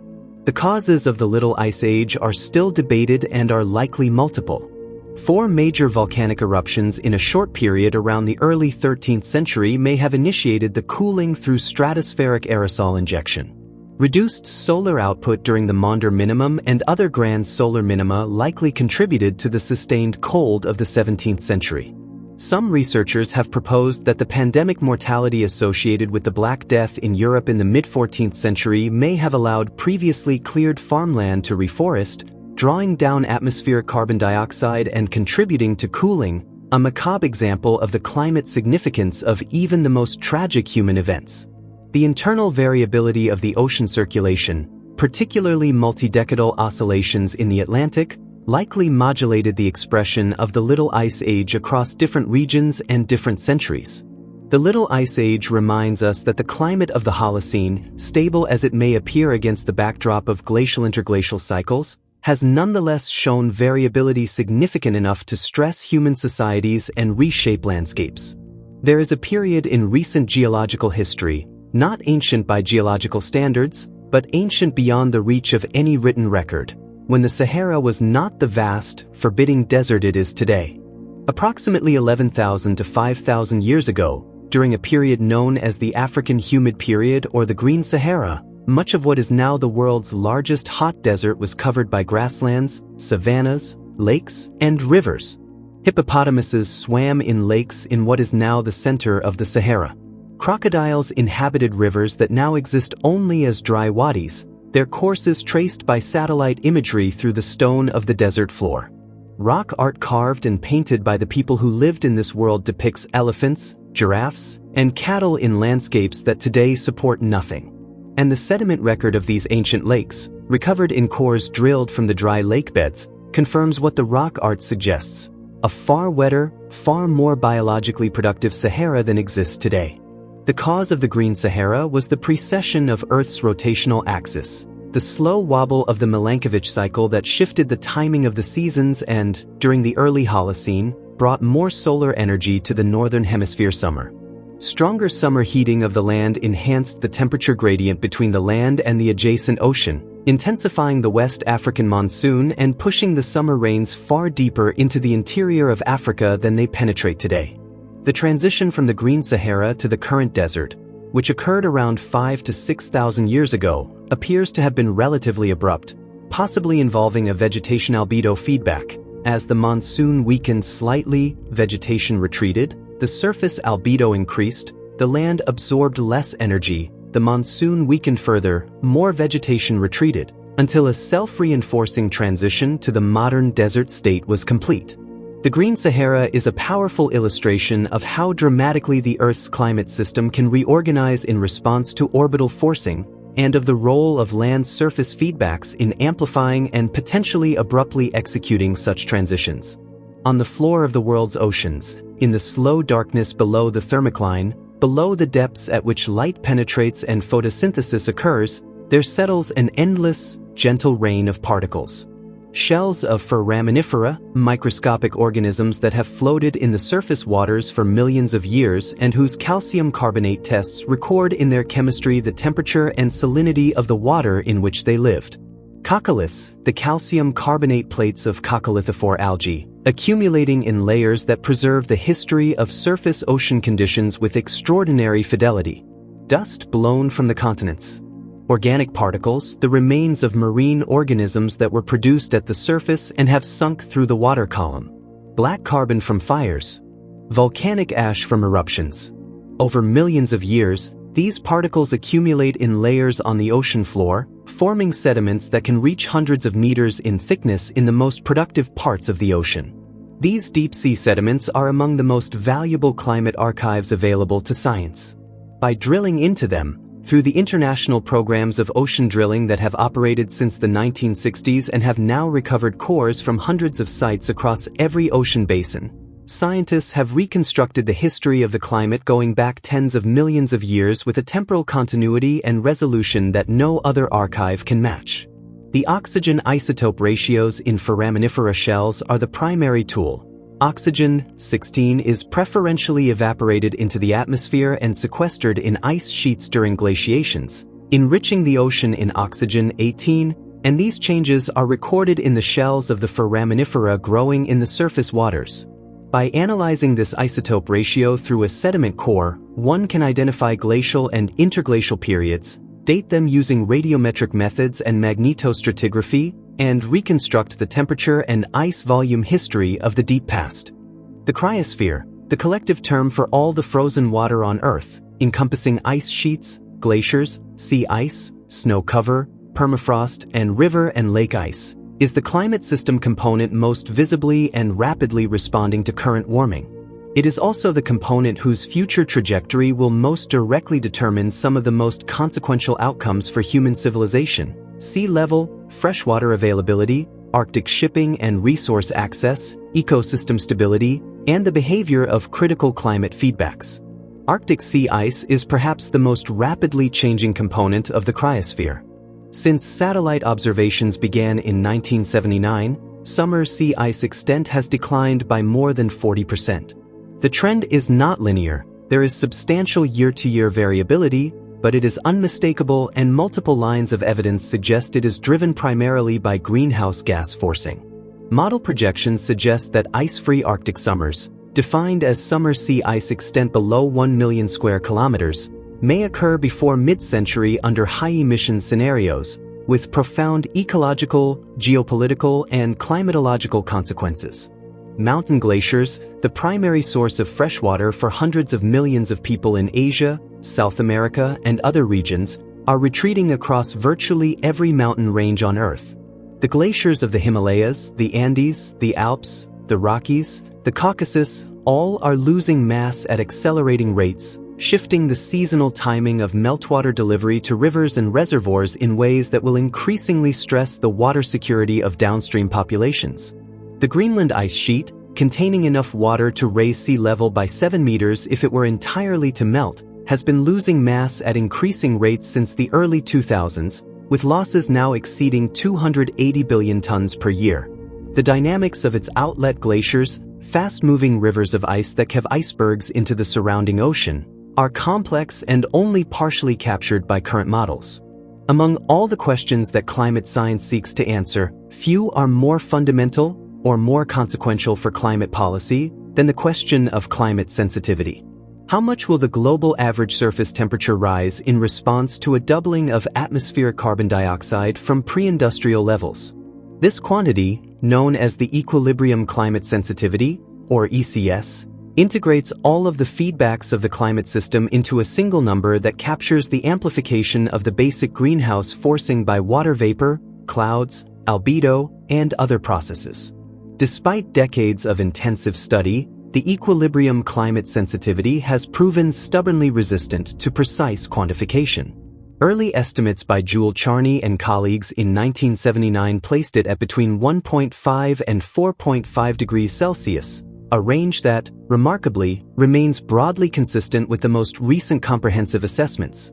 The sixth assessment report of the Intergovernmental Panel on Climate Change, published in 2021, narrowed this range somewhat, assessing the likely range as 2.5 to 4 degrees Celsius, with 3 degrees as the best estimate. The uncertainty reflects the genuine difficulty of the problem. Different lines of evidence, instrumental observations of the climate's response to historical forcing, the paleoclimate record of how temperatures changed during past glacial cycles, and the emergent constraints available from the diversity of climate models, each provide estimates of climate sensitivity, but they do not yet converge to a single precise value. The high end of the range, above 4 degrees, would imply consequences of extraordinary severity for virtually every human society and ecosystem on Earth, while the low end, approaching 1.5 degrees, would still represent a substantial and challenging warming.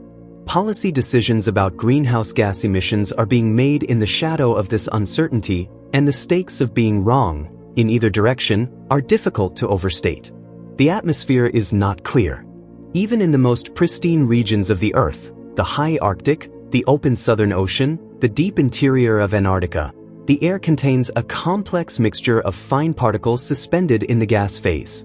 These aerosols, derived from sea spray, from volcanic eruptions, from desert dust, from the gas phase chemistry of biogenic compounds released by vegetation, from biomass burning, and, most consequentially in the industrial era, from the combustion of fossil fuels, interact with solar radiation, with clouds, and with the chemistry of the atmosphere in ways that influence climate profoundly and that represent one of the largest sources of uncertainty in projections of past and future. Temperature change. The direct effect of aerosols on climate is relatively well understood. Most aerosols scatter solar radiation back to space, producing a cooling effect. The sulfate aerosols from industrial sulfur dioxide emissions and volcanic eruptions are particularly effective at this, and their cooling effect partially offsets the warming from greenhouse gases. This partial masking of greenhouse warming by aerosol cooling means that the warming we have already experienced understates the total greenhouse forcing. If aerosol pollution were suddenly and entirely eliminated, global temperatures would likely jump by 0.5 degree or more over a period of years, before the longer-term greenhouse warming continued its trend. The indirect effects of aerosols, their influence on cloud formation, cloud droplet size, cloud lifetime, and precipitation, are far more complex and uncertain. Aerosols act as cloud condensation nuclei. More aerosols generally mean more, smaller cloud droplets, which produce clouds that are more reflective and longer-lived. The consequences of these aerosol cloud interactions are a significant source of uncertainty in estimates of the total forcing from human activities. On a warm summer afternoon, walk into a pine forest and breathe deeply. The scent you perceive, The clean, resinous, aromatic quality that has inspired 1,000 descriptions of forest air is the product of biogenic volatile organic compounds, or VOCs, released by the trees. Isoprene, monoterpenes, sesquiterpenes, these molecules evaporate from leaf surfaces in enormous quantities, particularly in warm weather, and enter the lower troposphere where they undergo complex chemical reactions with other atmospheric constituents. Globally, the estimated emission of isoprene alone from vegetation is around 500 million metric tons per year, roughly an order of magnitude larger than the total emission of non-methane volatile organic compounds from human activities. These biogenic emissions are not merely pleasant. They are climatically active in multiple and sometimes conflicting ways. In the lower atmosphere, VOCs are oxidized by hydroxyl radicals, ozone, and other reactive species, producing a complex mixture of secondary organic aerosol, tiny particles that can act as cloud condensation nuclei, scatter solar radiation, and influence cloud properties. In regions with high BVOC emissions and high nitrogen oxide concentrations from human activities, the chemistry can produce ozone, a surface-level pollutant harmful to human health and vegetation productivity. In cleaner air, the chemistry proceeds differently, with different products. The climate feedbacks of BVOC emissions are complex and not fully quantified. Warmer temperatures stimulate isoprene emissions, which could increase aerosol loading and cloud reflectivity, a negative feedback on warming. But the relationship between temperature and BVOC emissions is nonlinear, and above certain temperature thresholds, the response may saturate or even reverse. The inclusion of BVOC climate interactions in Earth system models has improved their ability to simulate the present-day climate, but uncertainties remain about how this system will respond under future warming. There is a number that has come to dominate the practical conversation about climate policy, a number derived from the science of how greenhouse gases accumulate in the atmosphere and translate into warming, and it is both simple in concept and staggering in its implications. The carbon budget is the total quantity of carbon dioxide that can be emitted before the warming crosses a specific threshold. For the 1.5 degrees Celsius target of the Paris Agreement, the remaining carbon budget from 2023 forward was estimated at roughly 500 billion tons of carbon dioxide, representing about 12 to 15 years of current global emissions, depending on the precision of the assumptions. For the 2-degree target, the remaining budget was larger, perhaps 3 times as much, but still finite and rapidly shrinking. The carbon budget concept is derived from the remarkable near-linearity of the relationship between cumulative carbon dioxide emissions and global warming. Unlike many aspects of the climate system, which show complex, nonlinear responses to forcing, the peak warming associated with a given emission scenario is to a good first approximation proportional to the total cumulative emissions, not the rate of emissions, not the atmospheric concentration at any given moment, but the total amount that has ever been emitted. This means that every ton of carbon dioxide emitted today adds to the cumulative total and commits the planet to a small but real increment of additional warming. The linearity also means that every ton not emitted, saved, avoided, captured, is equally valuable in reducing the eventual peak warming. The carbon budget frames the climate problem with a clarity and urgency that more diffuse discussions of emissions trends and percentage targets can obscure. There is a finite amount of carbon we can emit while staying within a given temperature threshold. We are spending it rapidly, and the choices made in the next decade will determine whether that budget is used thoughtfully or squandered. The deep ocean occupies a realm of almost incomprehensible vastness and darkness. Below 2 kilometers depth, sunlight has long since been extinguished, and the water that fills these abyssal plains has not seen the surface in centuries, sometimes millennia. The temperature is just a few degrees above freezing. The pressure is hundreds of atmospheres. Life exists, in remarkable and often bizarre forms, but in densities far lower than the sunlit euphotic zone above. And yet this dark, cold, seemingly remote realm plays a crucial role in regulating the long-term behavior of the climate system, particularly in determining the rate at which the Earth's surface adjusts to changes in greenhouse gas forcing. The deep ocean is the climate system's thermal memory. It absorbs heat on timescales of centuries to millennia, buffering the rate of surface warming and extending the period over which the Earth's system will continue to warm in response to existing greenhouse gas concentrations. The slow overturning of the deep ocean, the geological scale circulation that takes water from the surface to the abyss and back over timescales of 1,000 years or more, is the mechanism by which this heat is sequestered. The deep ocean also stores enormous quantities of dissolved inorganic carbon, exchanging it with the surface and ultimately with the atmosphere on timescales that span glacial cycles. Over centuries to millennia, the buffering capacity of the deep ocean carbonate system, its ability to dissolve calcium carbonate from sediments in response to the increased acidity of carbonate undersaturated deep water, will draw down a substantial fraction of the carbon dioxide currently accumulating in the atmosphere. This process is part of the natural recovery pathway of the climate system, but it operates on timescales of tens to hundreds of thousands of years, far beyond the horizon of any human planning or policy consideration. The Amazon basin is not simply a region that has a climate. In a meaningful and increasingly well-documented sense, the Amazon is a climate system in its own right, a vast, complex engine that processes solar energy, water, and carbon in ways that regulate the climate not only of South America but, through connections in the global atmosphere, influence conditions across much of the tropical world. The forest covers approximately 5.5 million square kilometers, recycling an extraordinary quantity of water vapor through evapotranspiration, generating the rainfall that sustains itself through a process sometimes described as flying rivers, invisible currents of water vapor in the lower troposphere that carry moisture westward from the Atlantic across the full width of the continent, feeding the rainfall of the Andes and the Pampas. The scale of this water recycling is remarkable. Each day, the Amazon releases roughly 20 billion tons of water vapor into the atmosphere, as much water as the Amazon River itself discharges to the ocean. This moisture drives the regional convection that fuels the South American monsoon, influences the position of the South Atlantic convergence zone, and provides moisture to the rainfall patterns of southeastern South America, including the agricultural heartlands of Brazil and Argentina. The Amazon also stores approximately 150 to 200 billion tons of carbon in its biomass, more carbon than is currently present in the entire atmosphere. Its fate as a carbon store or source under combined deforestation and warming pressure is one of the most consequential uncertainties in the global carbon cycle. Current evidence suggests the forest may have shifted from a net carbon sink to a net carbon source in heavily deforested and drought-stressed regions, and the question of whether this transition will spread across the whole system is one of the most urgent in climate science.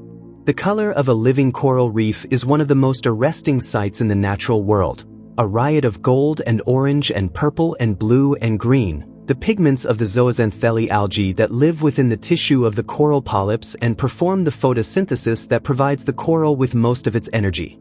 These algae are the life of the reef. They produce up to 90% of the carbon fixed in the reef ecosystem, generate the oxygen that supports the extraordinary community of fish and invertebrates, and provide the coral with the metabolic energy to build its calcium carbonate skeleton. When water temperatures rise above what the coral has evolved to tolerate, typically by 1 degree or more above the average summer maximum, the relationship between the coral and its algae breaks down. The algae, stressed by the heat, begin to produce toxic reactive oxygen species that threaten the coral cells. In response, the coral expels the algae. Without the photosynthetic algae and their pigments, the coral turns white, bleached, ghostly, still alive but barely, depending on its reserves to survive while it waits for the temperature to fall. If the water cools quickly enough, the algae may recolonize the coral and the reef may recover. If the bleaching is prolonged, lasting weeks or months, the coral starves.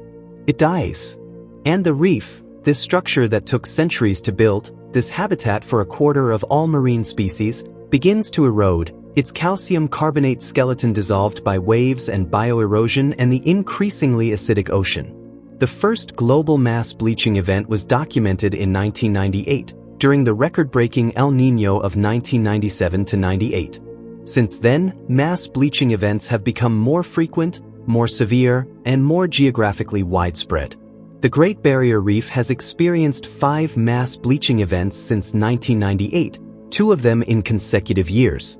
At current emissions trajectories, most of the world's coral reefs face conditions incompatible with sustained survival by mid-century. In the geography of climate, cities occupy a peculiar and increasingly important position. They are not merely locations in a landscape, they are landscape-scale modifications of the surface energy balance, the water cycle, and the atmospheric circulation of their surroundings. The urban heat island effect, the observation that city centers are typically several degrees warmer than surrounding rural areas, is one of the most robust and widely documented phenomena in climatology, a consequence of the replacement of reflective, evaporating vegetated surfaces with heat-absorbing pavements and buildings. The waste heat from the combustion of fuels and operation of air conditioners and appliances, the geometry of tall buildings that trap radiation and reduce wind speed, and the reduction of evaporative cooling from the suppression of vegetation and the efficient drainage of rainwater. Urban heat islands intensify during heat waves, precisely when additional warmth is most dangerous for human health, because the absorbed heat is radiated back during nighttime, preventing the cooling that rural areas experience. The health consequences of heat islands for urban populations are substantial. Mortality rates during extreme heat events are higher in cities than in surrounding rural areas, particularly for elderly individuals, outdoor workers, and those without access to air conditioning. Cities also create their own distinctive precipitation regimes. The combination of surface heat, increased convection, and the availability of aerosol condensation nuclei from urban pollution can produce enhanced thunderstorm activity downwind of large cities. The topography of streets and buildings creates channeling effects on wind that alter local ventilation and pollutant dispersion. The hydrological cycle of cities, dominated by impervious surfaces, storm drains, and the elimination of natural infiltration, accelerates runoff and amplifies flood risk. As the fraction of the world's population living in cities continues to grow, more than half of humanity now lives in urban areas. The climate of cities and the adaptation of urban environments to warming are becoming central concerns of climate science and policy. The stratosphere is often described as if it were a passive backdrop to the more dynamic atmospheric processes of the troposphere below. In reality, the stratosphere is a dynamically active region with its own circulation system, its own modes of variability, and its own capacity to influence the climate of the troposphere through a set of dynamical couplings that are still being fully elucidated. The most spectacular of the stratosphere's dynamic features is the polar vortex, a swirling mass of cold air that develops over both poles in winter, bounded by a strong westerly jet. The Arctic polar vortex is particularly relevant to northern hemisphere winter weather. When the vortex is strong and stable, it confines the coldest polar air over the Arctic and maintains the temperature gradient that drives the polar jet stream in its most stable, tight configuration. When the vortex weakens, most dramatically in the episodes known as sudden stratospheric warmings, in which the temperature of the stratospheric polar region can rise by 30 to 40 degrees Celsius in a matter of days, the disruption propagates downward into the troposphere, distorting the jet stream, opening pathways for cold polar air to plunge into the mid-latitudes, and producing the prolonged cold spells and snow events that can affect Europe and North America for weeks after the stratospheric event. The quasi-biennial oscillation, a remarkably regular alternation of easterly and westerly winds in the tropical stratosphere, with a period of approximately 28 months, influences the frequency and character of sudden stratospheric warmings and, through connections that are still being mapped, affects the behavior of the polar vortex, the frequency of El Niño events, the intensity of the Indian monsoon, and the distribution of atmospheric ozone. The stratosphere is not merely a passive layer, it is a participant in the complex dance of the Earth's atmospheric circulation. In 1988, the World Meteorological Organization and the United Nations Environment Program jointly established an organization that would become one of the most consequential scientific bodies in human history. The Intergovernmental Panel on Climate Change does not conduct original research. It does not have its own laboratories or its own scientists. What it does is something more ambitious and in some ways more demanding. It systematically synthesizes the entirety of the published scientific literature on climate change, thousands of papers from hundreds of research groups across every country on Earth, into comprehensive assessment reports that represent the scientific consensus on what is known, what is uncertain, and what remains unknown about the climate system and its future. The IPCC has published 6 comprehensive assessment reports since its establishment, each one more comprehensive and more certain in its core findings than the last. The first assessment report, in 1990, stated with remarkable candor for a body subject to intense political pressure that the observed warming of the previous century was consistent with the expected greenhouse gas forcing.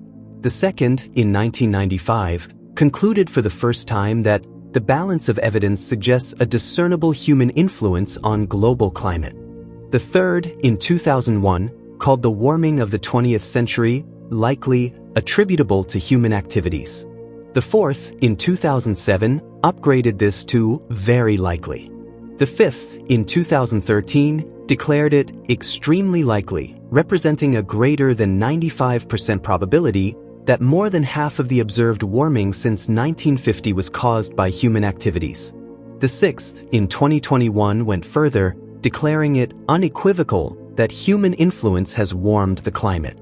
Each report represents the distilled effort of thousands of scientists working through a rigorous and transparent process of review and revision, producing assessments that, despite their imperfect and sometimes contested character, represent the most authoritative synthesis of climate knowledge available. There is a specific moment in the autumn of the Arctic Ocean when the water temperature drops to -1.8 degrees Celsius, the freezing point of seawater, depressed below zero by the dissolved salts, and the first crystals of sea ice begin to form. They do not form as solid sheets all at once. They begin as tiny, platelet-shaped crystals called frazzle ice, swirling in the turbulent surface layer of the ocean, aggregating and aligning under the calming effect of the cold air above. As they coalesce, they form a thin, flexible sheet of ice called nilus, which undulates on the waves like a skin. Further cooling and accumulation produces young ice, then first-year ice, which may reach 2 meters in thickness by the following spring. Some of this ice survives the summer melt and becomes multi-year ice, which thickens further over subsequent winters and develops a crystal structure and freshwater chemistry distinct from first-year ice. The physics of sea ice formation is intimately connected to the salinity structure of the upper ocean. As ice forms, the salt that was dissolved in the seawater is expelled from the crystal structure, producing brine that drains downward through channels in the ice and accumulates in the water below, increasing its salinity and density. This brine rejection from sea ice formation is one of the mechanisms that drives the thermohaline circulation. It creates the dense, saline water that sinks in the polar seas and feeds the deep water masses of the global ocean. When sea ice melts in spring and summer, the fresh water that was sequestered in the ice returns to the ocean surface, freshening it and reducing its density. The seasonal cycle of sea ice formation and melt is thus not merely a thermometer reading on the Arctic climate but an active participant in the ocean circulation that helps regulate the global heat and salt distribution. To simulate the Earth's climate in a computer requires encoding into lines of code the physics, chemistry, and biology of a system of staggering complexity.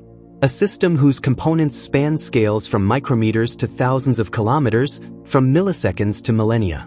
The climate models used by researchers today, properly called Earth system models, to reflect their incorporation of atmospheric, oceanic, land surface, cryospheric, and biological components, represent the culmination of more than 60 years of development. From the first atmospheric general circulation models of the 1950s to the coupled models of the 1990s to the fully interactive Earth system models of today, which include dynamic vegetation, interactive carbon cycles, interactive ocean, biogeochemistry, and representations of atmospheric chemistry. The construction of a climate model begins with the fundamental equations of fluid dynamics, the Navier-Stokes equations for atmospheric and oceanic motion, combined with the equations of thermodynamics, radiation transfer, and the relevant chemistry and biology. These equations are then discretized onto a three-dimensional grid that divides the atmosphere, ocean, land, and ice into millions of computational cells. At each time step, typically a few minutes to half an hour of model time, the state of every cell is updated by solving the discretized equations, producing an evolving simulation of the climate system. The resolution of these grids has improved dramatically with increasing computational power. Where early models might have had grid cells hundreds of kilometers on a side, modern high-resolution models operate at resolutions of a few tens of kilometers, beginning to resolve individual storm systems and ocean eddies. The validation of climate models against observations, past climate, present climate, the climate of other planets, is an ongoing and rigorous enterprise, and the models have demonstrated striking skill in predicting features of the observed climate that were not used in their construction. At the foundation of all climate science lies the extraordinary chemistry of water. Water is the most ubiquitous substance on Earth's surface, and in many respects the most unusual. Its properties, its high boiling point, its unusually high heat capacity, its maximum density at 4 degrees rather than at the freezing point, its expansion upon freezing, its ability to remain liquid over a temperature range of 100 degrees at standard pressure, are all consequences of the hydrogen bond, a relatively weak but collectively powerful interaction between water molecules. Each water molecule, with its 2 hydrogen atoms and 1 oxygen atom arranged in a bent geometry that creates a molecular dipole, can form hydrogen bonds with up to 4 neighboring molecules, 2 through its hydrogen atoms, 2 through the lone electron pairs of its oxygen. These hydrogen bonds create a network of intermolecular attractions that give liquid water a cohesion and thermal stability far beyond what the molecular weight of water would predict. The high heat capacity of water, about 4 times that of most rocks and soils, and vastly higher than that of air, means that the ocean absorbs an enormous amount of energy for each degree of temperature increase. This thermal inertia is what makes the ocean so effective as a buffer against rapid temperature changes, damping the seasonal and interannual swings that would otherwise characterize a climate system with less liquid water at the surface. The fact that ice is less dense than liquid water, a direct consequence of the crystalline hydrogen bond network that forms upon freezing, means that ice floats on the ocean rather than sinking, preserving a liquid layer beneath sea ice where marine life can persist through polar winters. If water behaved like most substances, expanding upon freezing, the Arctic Ocean would freeze solid from the bottom up, with consequences for the habitability of polar regions and the character of deep water formation too dramatic to contemplate. The Earth rotates, and this rotation has a profound influence on the behavior of the atmosphere and the ocean. A person standing at the equator is moving eastward at about 1,670 kilometers per hour, carried along by the rotation of the Earth beneath their feet. A person at 50 degrees latitude is moving at about 1,070 kilometers per hour. This means that an air mass moving from low to high latitudes is moving at a different speed relative to the Earth's surface than the surface beneath it, producing an apparent deflection. In the northern hemisphere, moving air is deflected to the right of its direction of motion, and in the southern hemisphere, to the left. This apparent force, the Coriolis effect, is responsible for some of the most distinctive and consequential features of atmospheric and oceanic circulation. The Coriolis effect causes large-scale atmospheric pressure systems to rotate, counterclockwise around low-pressure systems and clockwise around high-pressure systems in the northern hemisphere, with the opposite rotation in the southern hemisphere. This deflection organizes the wind patterns around storm systems and the large-scale circulation of ocean gyres. The trade winds and the westerlies, the dominant wind patterns of the tropics and mid-latitudes, are both expressions of Coriolis-influenced circulation at the planetary scale. In the ocean, the Coriolis effect causes the great subtropical gyres to rotate clockwise in the northern hemisphere and counterclockwise in the southern, producing the western boundary currents, the Gulf Stream, the Kuroshio, the Brazil Current, that are among the strongest and most important flows in the ocean. The Coriolis effect does not operate at small scales. A bathtub or sink does not drain in a direction determined by the Coriolis effect, despite persistent popular mythology, but at the scales of weather systems and ocean currents, it is a dominant organizing principle. Wetlands, the marshes, swamps, bogs, fens, and floodplains that cover roughly 6% of the Earth's land surface, occupy a peculiar and paradoxical position in the climate system. They are among the most productive ecosystems on Earth, supporting extraordinary biodiversity and filtering water, buffering floods, and sustaining the livelihoods of hundreds of millions of people. They are also both significant carbon stores and significant greenhouse gas sources, holding a third of all terrestrial soil carbon while simultaneously releasing substantial quantities of methane through the anaerobic decomposition of organic matter in their waterlogged soils. The peatlands of the boreal regions, the vast bogs and fens of Canada, Siberia, and Scandinavia, are the most important wetland ecosystems for the global carbon budget. Peat forms when organic matter accumulates faster than it decomposes, typically under conditions of cool temperatures, waterlogging, and low nutrient availability that slow the activity of decomposing microorganisms. Boreal peatlands have been accumulating carbon for thousands of years since the retreat of the last glaciers, and the thickness of peat in some areas reaches several meters. The total carbon stored in peatlands worldwide is estimated at roughly 600 billion tons, roughly comparable to the total amount of carbon dioxide in the atmosphere. But this store is vulnerable. Drainage of peatlands for agriculture, forestry, or resource extraction exposes the peat to aerobic decomposition, converting a stable carbon sink into a rapid carbon source. Fire in drained or drought-stressed peatlands can consume the organic matter accumulated over millennia in a matter of days, releasing enormous quantities of carbon dioxide and methane and creating the choking haze events that have affected Southeast Asia and boreal North America. Climate warming is expected to increase drought frequency and fire risk in many peatland regions, while also thawing the permafrost underlying some Arctic peatlands. There is a number that has come to stand for the entire project of modern climate science. A number measured daily at the Mauna Loa Observatory on the slopes of a Hawaiian volcano since March of 1958, when the chemist Charles David Keeling first began continuous monitoring of atmospheric carbon dioxide concentrations with the precision and dedication that would eventually earn this measurement record his name. The Keeling curve, as it is universally known, shows two things simultaneously. The first is a seasonal oscillation. Carbon dioxide concentrations rise during northern hemisphere winter, when plant photosynthesis is minimal and decomposition continues, and fall during the growing season, when plants are drawing carbon from the atmosphere. This seasonal signal, typically spanning about 6 parts per million, is a direct measure of the breathing of the terrestrial biosphere. The second signal, overlying the seasonal oscillation, is a relentless, decades-long increase. When Keeling began his measurements in 1958, the concentration of carbon dioxide in the atmosphere was approximately 315 parts per million. By the 1980s, it had risen to around 340 parts per million. By 2000 to 370. By 2015, past 400 for the first time in recorded history. By the early 2020s, past 420.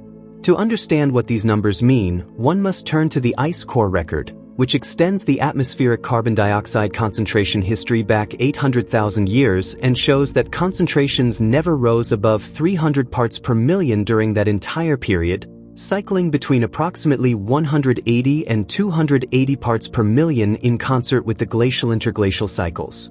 The current concentration represents an increase of roughly 50% above the pre-industrial baseline of 280 parts per million, achieved in less than 200 years, a rate of increase likely unprecedented in the last 50 to 100 million years of Earth history. The story of global temperature measurement is, in itself, a fascinating piece of scientific history. The instrumental record of global surface temperature extends back, patchily and imperfectly at first, to the mid-19th century, with some individual station records going back further.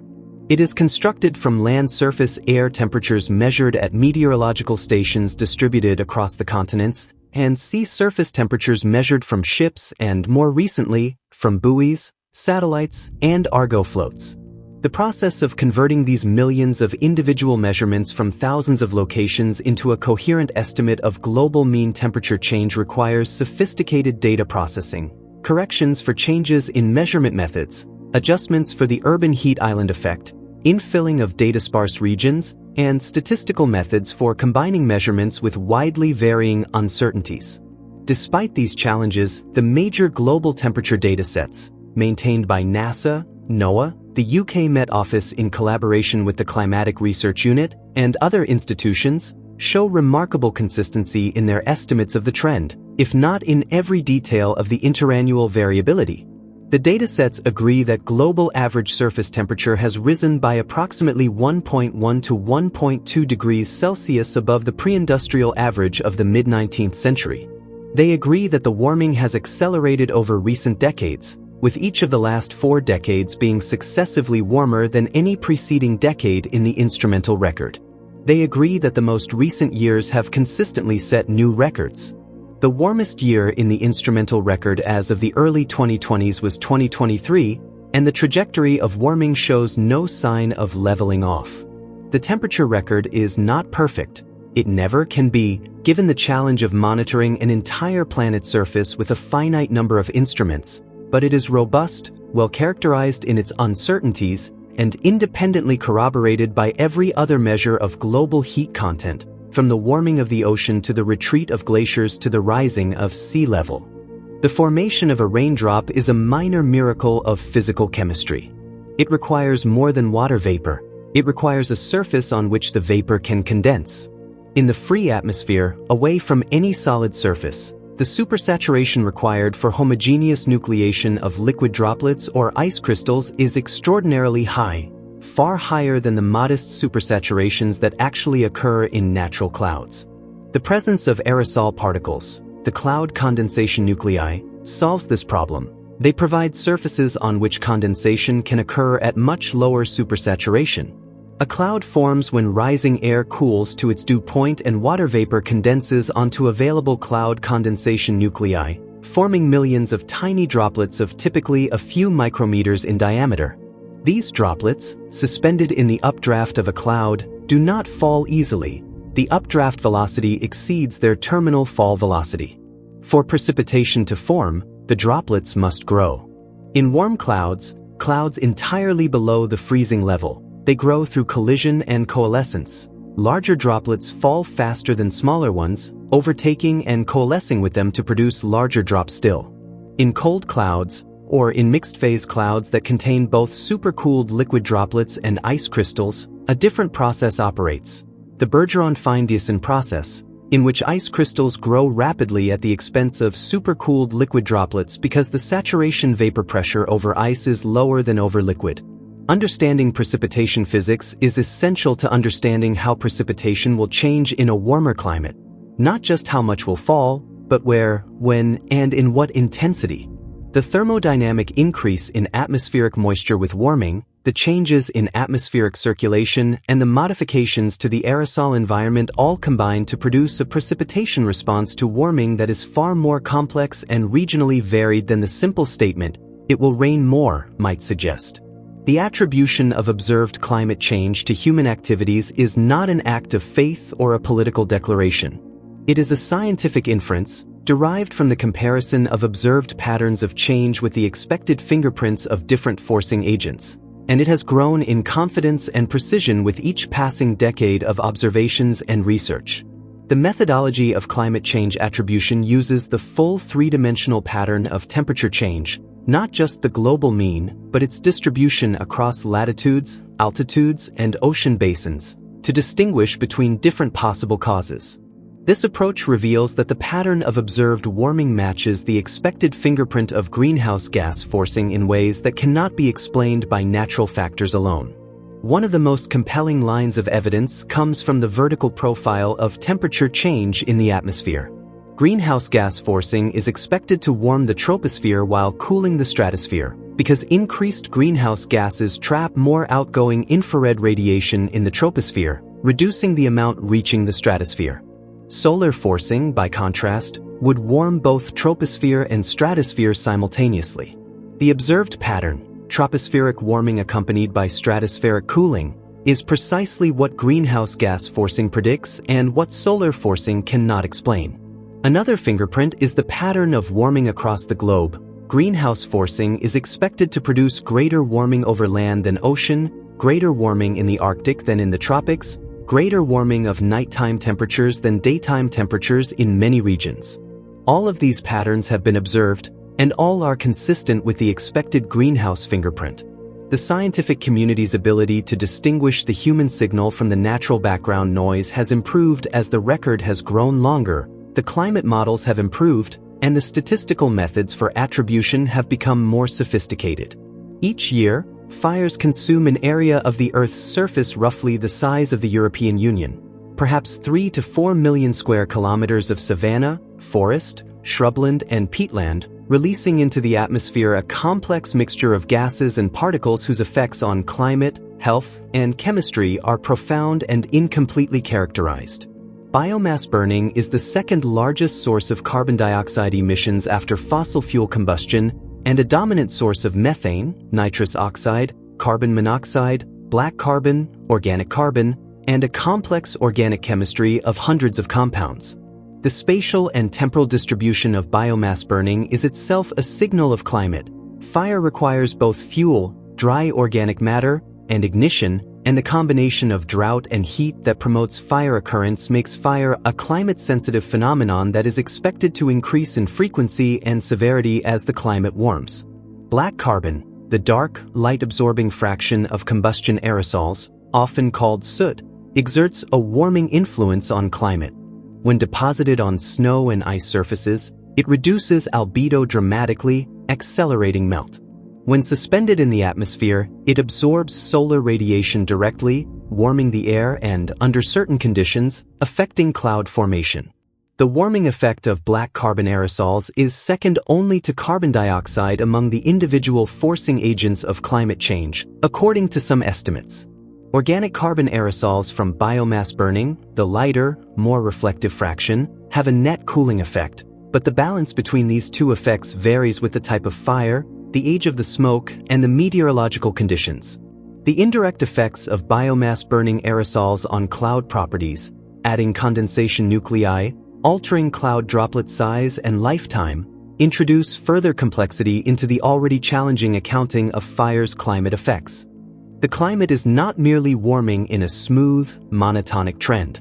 Superimposed on the long-term warming driven by greenhouse gas forcing are natural fluctuations that operate over decades, masking or amplifying the underlying trend and producing apparent pauses or accelerations in warming that have sometimes been misinterpreted as evidence against long-term climate change or as evidence that the sensitivity of the climate is lower than models suggest.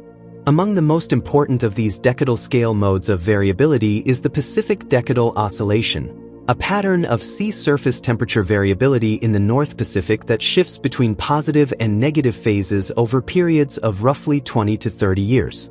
The Pacific Decadal Oscillation is not merely a regional curiosity. In its positive phase, the eastern equatorial Pacific tends to be warmer than average, the western Pacific cooler. In its negative phase, the pattern reverses. These sea surface temperature patterns influence the atmospheric circulation over the Pacific and, through teleconnections, over much of the northern hemisphere. They modulate the frequency and intensity of El Niño and La Niña events, the drought and flood patterns of western North America, the salmon populations of the North Pacific, and the temperature trends of the global surface. The period from roughly 1998 to 2012 was characterized by a predominantly negative Pacific Decadal Oscillation and an unusual frequency of La Niña conditions, which directed much of the heat being accumulated by the climate system into the deep ocean rather than the surface. The apparent slowdown in global surface temperature warming during this period, widely reported as a hiatus in warming, was in large part a consequence of this multidecadal natural variability and the subsequent acceleration of surface warming as the Pacific Decadal Oscillation shifted toward positive phases confirmed that the underlying greenhouse warming trend had not, in fact, paused. The Indian Ocean, bounded to the north by the immense landmass of Asia and to the south by the roaring westerlies of the Southern Ocean, has its own mode of interannual variability that influences the climate of 3 continents and the welfare of billions of people. The Indian Ocean Dipole, sometimes called the Indian Niño, is a coupled ocean-atmosphere phenomenon in which sea surface temperatures in the western Indian Ocean become anomalously warm while the eastern Indian Ocean, near Indonesia and Australia, becomes anomalously cool, or vice versa. A positive Indian Ocean Dipole event, warm west, cool east, drives enhanced rainfall over eastern Africa and the Middle East while suppressing rainfall over Indonesia, Australia, and parts of India. The devastating Australian bushfire season of 2019 to 2020 occurred against the background of a strongly positive Indian Ocean dipole event, which reduced moisture availability across southeastern Australia to extreme levels. A negative event, cool west, warm east, tends to enhance rainfall over Indonesia and Australia while reducing it over eastern Africa. The Indian Ocean dipole interacts with both the El Niño Southern Oscillation and the Asian monsoon in complex ways that are still being unraveled. Strong positive dipole events can amplify or modify the effects of El Niño on monsoon rainfall over India, sometimes independently producing drought conditions that would otherwise require an El Niño to trigger. The behavior of the Indian Ocean dipole in a warming climate, whether it will become more frequent, more intense, or otherwise change in character, is an active area of research with direct implications for the societies of the surrounding regions, where climate variability is already a primary driver of agricultural risk and food security.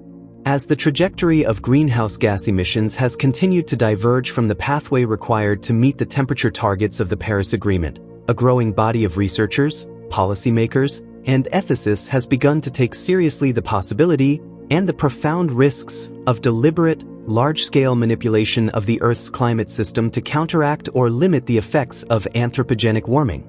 The term geoengineering encompasses a wide range of proposed technologies and approaches, from the apparently benign to the genuinely alarming, and the discussion of them is fraught with scientific uncertainty, ethical complexity, and political tension. Solar radiation management, the category of approaches that would reduce the amount of solar energy reaching the Earth's surface, is the subject of the most active debate. Stratospheric aerosol injection, discussed elsewhere, is the most studied and most technically feasible approach. Marine cloud brightening, the injection of sea salt aerosols into low marine clouds to increase their reflectivity, is another proposal that has attracted research interest. Space-based solar shielding, placing reflective structures in orbit to partially shade the Earth, is technically feasible but economically prohibitive with current technology. Carbon dioxide removal, the category that encompasses technologies and approaches to physically remove carbon dioxide from the atmosphere, is, by contrast, widely regarded as a necessary complement to emissions reductions, particularly for addressing the cumulative emissions already in the atmosphere. Direct air capture, bioenergy with carbon capture and storage, enhanced weathering, ocean iron fertilization, each of these approaches presents its own mix of potential, limitations, risks, and costs. The fundamental ethical challenge of geoengineering, across all its variants, is the question of governance. Who decides to deploy these technologies, on behalf of whom, with what compensation for those who are disadvantaged by their side effects? The mid-latitude weather systems of Europe and North America, the familiar procession of highs and lows, of warm fronts and cold fronts, of rain bands and sunshine, are not random. They are organized at the largest scales by the position and behavior of the polar jet stream, that swift, undulating river of wind at the upper troposphere that separates polar and subtropical air masses and steers the development and movement of weather systems. Changes in the jet stream, in its position, its speed, the amplitude of its meanders, translate directly into changes in the character of mid-latitude weather, the frequency of extreme heat waves, the persistence of drought, the routing of storms that deliver or withhold precipitation. There is an active and sometimes contentious scientific debate about whether climate change is already altering the behavior of the jet stream in detectable ways.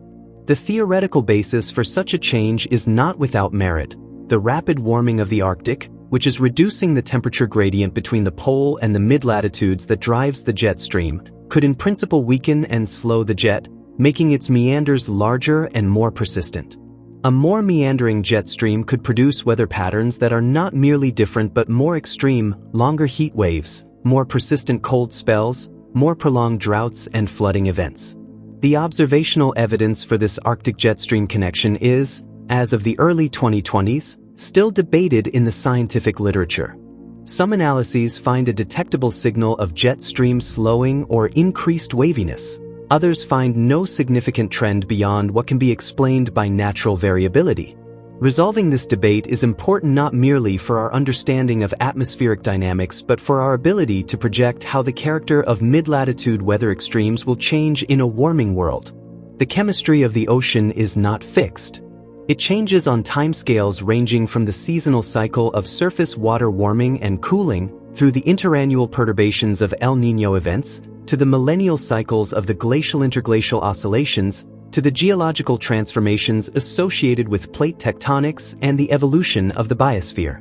And it is changing now under the combined forcing of increased atmospheric carbon dioxide, warming temperatures, altered precipitation and river inputs, and the direct chemical consequences of human activities, in ways that the geological record suggests are unusual in rate if not necessarily in ultimate magnitude. Ocean acidification, the systematic lowering of ocean pH driven by the absorption of excess atmospheric carbon dioxide, is discussed elsewhere. But the chemistry of the Anthropocene ocean extends beyond pH. Deoxygenation, the loss of dissolved oxygen from ocean waters, is a parallel and in some respects equally concerning trend. Warmer water holds less dissolved oxygen, and as ocean temperatures rise, the oxygen content of the upper and intermediate ocean decreases. Simultaneously, the increased stratification of a warmer ocean reduces the mixing of oxygen-rich surface waters into the interior. Oxygen minimum zones, regions of the ocean where dissolved oxygen is so low that most animal life cannot survive, are expanding, threatening the habitat of fish and invertebrates and altering the biogeochemical cycling of nutrients and carbon. Nutrient cycling in the surface ocean is also changing as warming drives greater stratification, reducing the upward mixing of the cold, nutrient-rich deep water that fuels surface productivity in large areas of the ocean. The net effect of these chemical changes on marine ecosystem function and the ocean's capacity to regulate atmospheric carbon dioxide is an area of intensive ongoing research. Between approximately the 9th and 13th centuries, a period of relatively warm climate, roughly coinciding with the height of the Viking Age and the expansion of medieval European agriculture, left its mark in proxy records across the North Atlantic region and beyond. This period, known as the medieval warm period or medieval climate anomaly, has been the subject of considerable scientific and sometimes political attention, the former because it provides information about the range of natural climate variability in the pre-industrial era, the latter because some have sought to use it as an argument that current warming is merely a recovery from a prior cool period. The scientific understanding of the medieval warm period has evolved substantially with the development of increasingly comprehensive paleoclimate reconstructions. Early studies, based primarily on European historical records and some paleoclimate proxies, suggested a global or hemispheric warming comparable to or exceeding the 20th century warming, a characterization that, if accurate, would indeed complicate the attribution of current warming to greenhouse gases. More recent, more comprehensive reconstructions, incorporating proxy records from around the world, have painted a more nuanced picture. The medieval warm period was real, and it was associated with conditions warm enough to allow Norse settlement in Greenland, extended cultivation of vineyards in England, and a general expansion of European agriculture at the margins. But it was not globally synchronous and spatially uniform. Different regions warmed at different times, and some regions were actually cooler during the medieval warm period than in subsequent centuries. The global average temperature during the warmest decades of the medieval period was, by most reconstructions, likely not higher than the late 20th century. Among the visions of climate futures that the science of the early 21st century makes possible to contemplate, few carry as much symbolic and practical weight as the prospect of an ice-free Arctic Ocean in summer.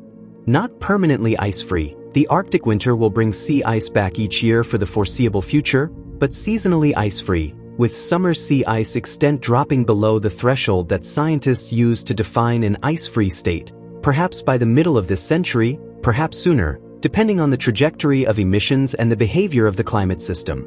For the organisms that have evolved over millions of years to depend on the existence of Arctic sea ice, the polar bears that use the ice platform to hunt seals, the walruses that haul out on ice floes, the ringed seals that raise their pups in birth layers carved into the snow on top of sea ice, an ice-free Arctic summer represents a fundamental disruption of their ecological context. For the indigenous communities of the Arctic, who have lived with the sea ice and developed cultures, hunting traditions, and navigational knowledge adapted to its presence and predictable behavior, the loss of sea ice is already causing profound disruption. For shipping and resource extraction, an ice-free Arctic opens possibilities that are transforming the geopolitical landscape of the high north, with new shipping routes across the Arctic shortening the distance between Europe and Asia and new access to seabed mineral and hydrocarbon resources driving a scramble for jurisdiction over Arctic territory. For the climate system itself, the loss of Arctic sea ice removes a significant component of the global albedo, enhances the absorption of solar energy by the dark ocean surface, and accelerates the positive feedbacks that amplify Arctic warming beyond the global average. 252 million years ago, at the boundary between the Permian and Triassic geological periods, life on Earth came closer to total annihilation than at any other time in its history. The Permian-Triassic extinction event, sometimes called the Great Dying, eliminated an estimated 96% of all marine species and approximately 70% of all terrestrial vertebrate species. The oceans were, for a period, nearly lifeless. The subsequent recovery of complex ecosystems took millions of years. No other event in the fossil record approaches its magnitude. The cause is attributed, in the current scientific consensus, primarily to the eruption of the Siberian Traps, a large igneous province covering roughly 7 million square kilometers of what is now Siberia, over a period of perhaps a million years around the Permian-Triassic boundary. The eruption released massive quantities of carbon dioxide and sulfur dioxide into the atmosphere, driving rapid warming, ocean acidification, and deoxygenation that together created conditions hostile to the vast majority of marine and terrestrial life. The estimated total carbon release from the Siberian Traps eruptions is in the range of 30 to 40,000 billion tons, orders of magnitude larger than the carbon released by human activities to date, but delivered over a million years rather than centuries. This comparison is often invoked both to put human emissions in geological context and to underscore the sensitivity of the Earth system to carbon cycle perturbations. If 100,000 to 1 million years of Siberian volcanic activity could cause a mass extinction, what might millennia of intensive human carbon release portend? The moon is not merely a feature of the night sky. It is a gravitational presence of profound consequence for the physics of the Earth-ocean atmosphere system, exerting influences that have shaped the climate in subtle but detectable ways across geological timescales. The most obvious of these influences is the tidal forcing, the gravitational pull of the moon, combined with a smaller contribution from the sun, that raises tidal bulges in the ocean that sweep around the globe as the Earth rotates beneath them. The tides are not merely a navigational consideration for sailors or a subject of poetic contemplation. They are a source of mechanical energy in the ocean, mixing deep and shallow water, driving turbulence in the vicinity of submarine ridges and ocean basin boundaries, and providing a significant fraction of the mechanical energy input that maintains the stratification of the ocean against the turbulent diffusion that would otherwise homogenize it. This tidal mixing is an important component of the thermohaline circulation, the upward mixing of cold deep water in the interior of the ocean basins, which allows the thermohaline circulation to close, depends partly on the energy provided by tidal dissipation.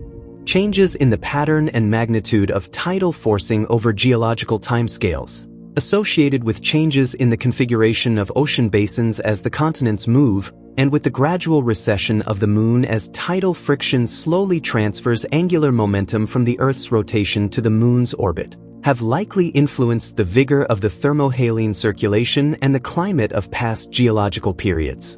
The moon also stabilizes the obliquity of Earth's rotational axis. Without the gravitational stabilization of the moon, the axial tilt might vary chaotically over a much wider range, producing far more extreme climate swings than the relatively modest Milankovitch obliquity cycle produces.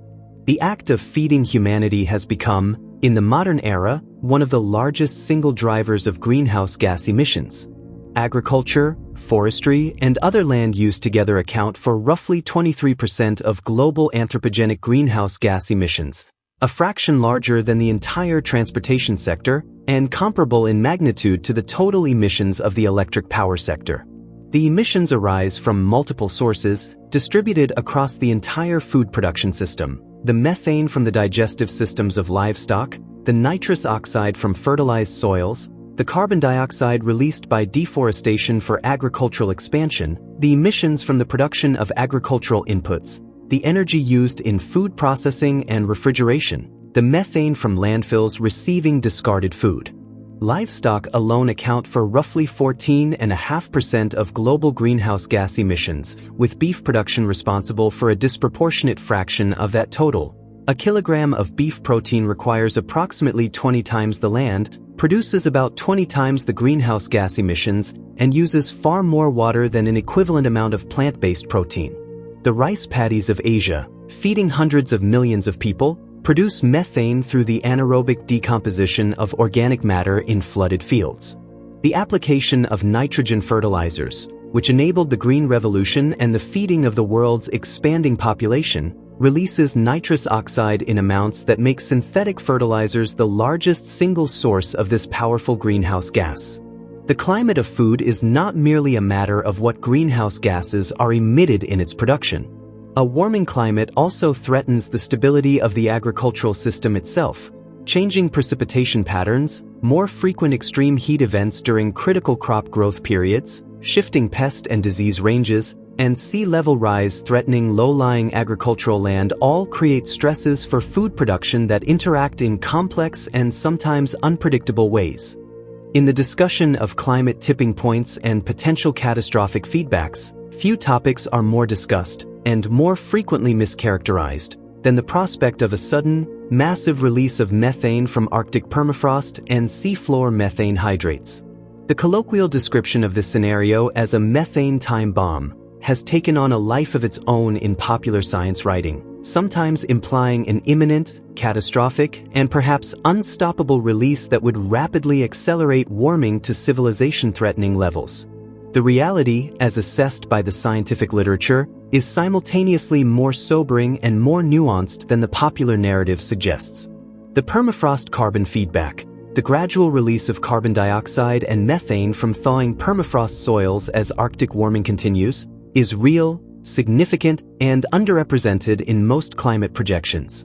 Current estimates suggest it could add the equivalent of 1 to 200 billion tons of carbon dioxide to the atmosphere by 2100 under high warming scenarios, a contribution that would meaningfully increase the difficulty of meeting temperature targets. But this is a gradual feedback, not a sudden catastrophe. The permafrost is thawing from the top down, and the deepest, oldest permafrost, which contains the largest carbon stores, will not thaw for centuries or millennia even under aggressive warming scenarios. The seafloor methane hydrates are, if anything, even less likely to contribute to a near-term catastrophic release. The hydrates in the shallow continental shelves of the Arctic are more vulnerable to warming than those in the deep ocean, and some local releases are being observed. But the dynamics of how methane released from seafloor sediments moves through the water column and reaches the atmosphere are complex, and most of the methane released at depth is oxidized by microbial communities before it reaches the surface. In the increasingly urgent mathematics of climate policy, a family of technologies has taken on a role of growing but contested importance: carbon dioxide removal, the deliberate extraction of carbon dioxide from the atmosphere or its prevention of release from biological and geological sources, with the intent of reducing the accumulated atmospheric burden and buying time for the deeper energy system transitions required to reach net zero emissions. Carbon dioxide removal is not a single technology.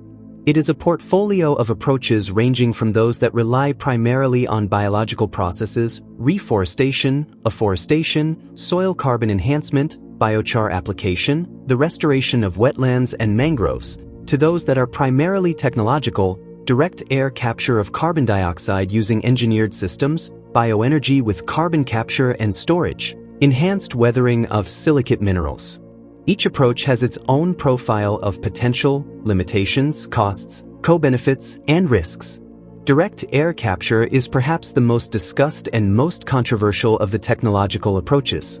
It uses either liquid or solid sorbent systems to capture carbon dioxide from ambient air, concentrating it for underground geological storage or beneficial use.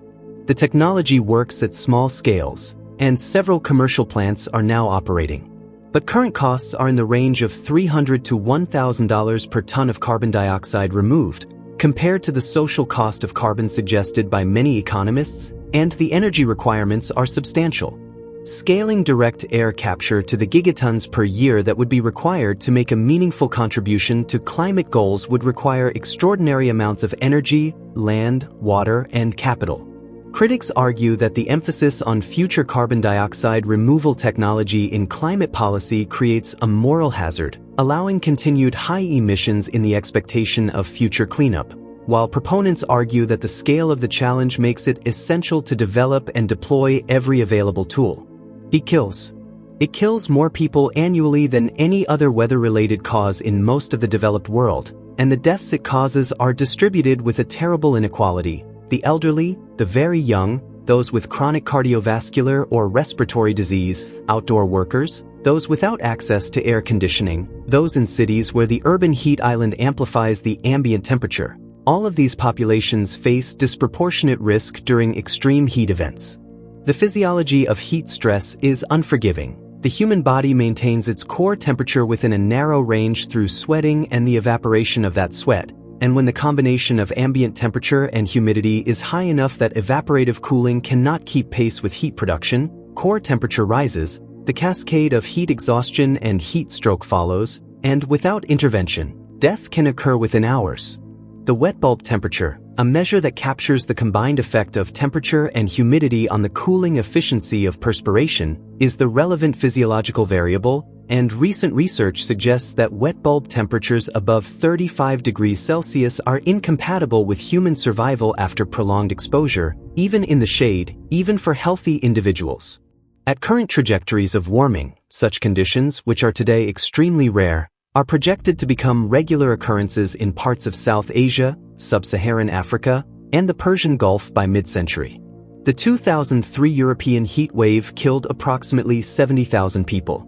The 2010 Russian heat wave killed perhaps 55,000. These events, which paleoclimate analysis and modeling suggest were made far more probable by human-induced climate change, offer a foretaste of conditions that will become increasingly common in a warming world. The Atlantic Ocean is, in cross-section, an extraordinarily layered body of water. Below the surface mixed layer, which is stirred to homogeneity by winds and waves, lies a vertical structure of distinct water masses, bodies of water with characteristic combinations of temperature and salinity that reflect the conditions at the surface where they were last in contact with the atmosphere. These water masses are the building blocks of the three-dimensional circulation of the Atlantic and, by extension, the global ocean. Each water mass carries within it a chemical signature formed at the surface, a concentration of dissolved oxygen absorbed from the atmosphere, a carbon dioxide content reflecting the atmospheric concentration at the time of formation, isotopic and trace element ratios that record the temperature and mixing history. By sampling these chemical tracers throughout the water column, oceanographers can trace the pathways and ages of different water masses, reconstruct the history of their formation, and monitor whether that formation is changing.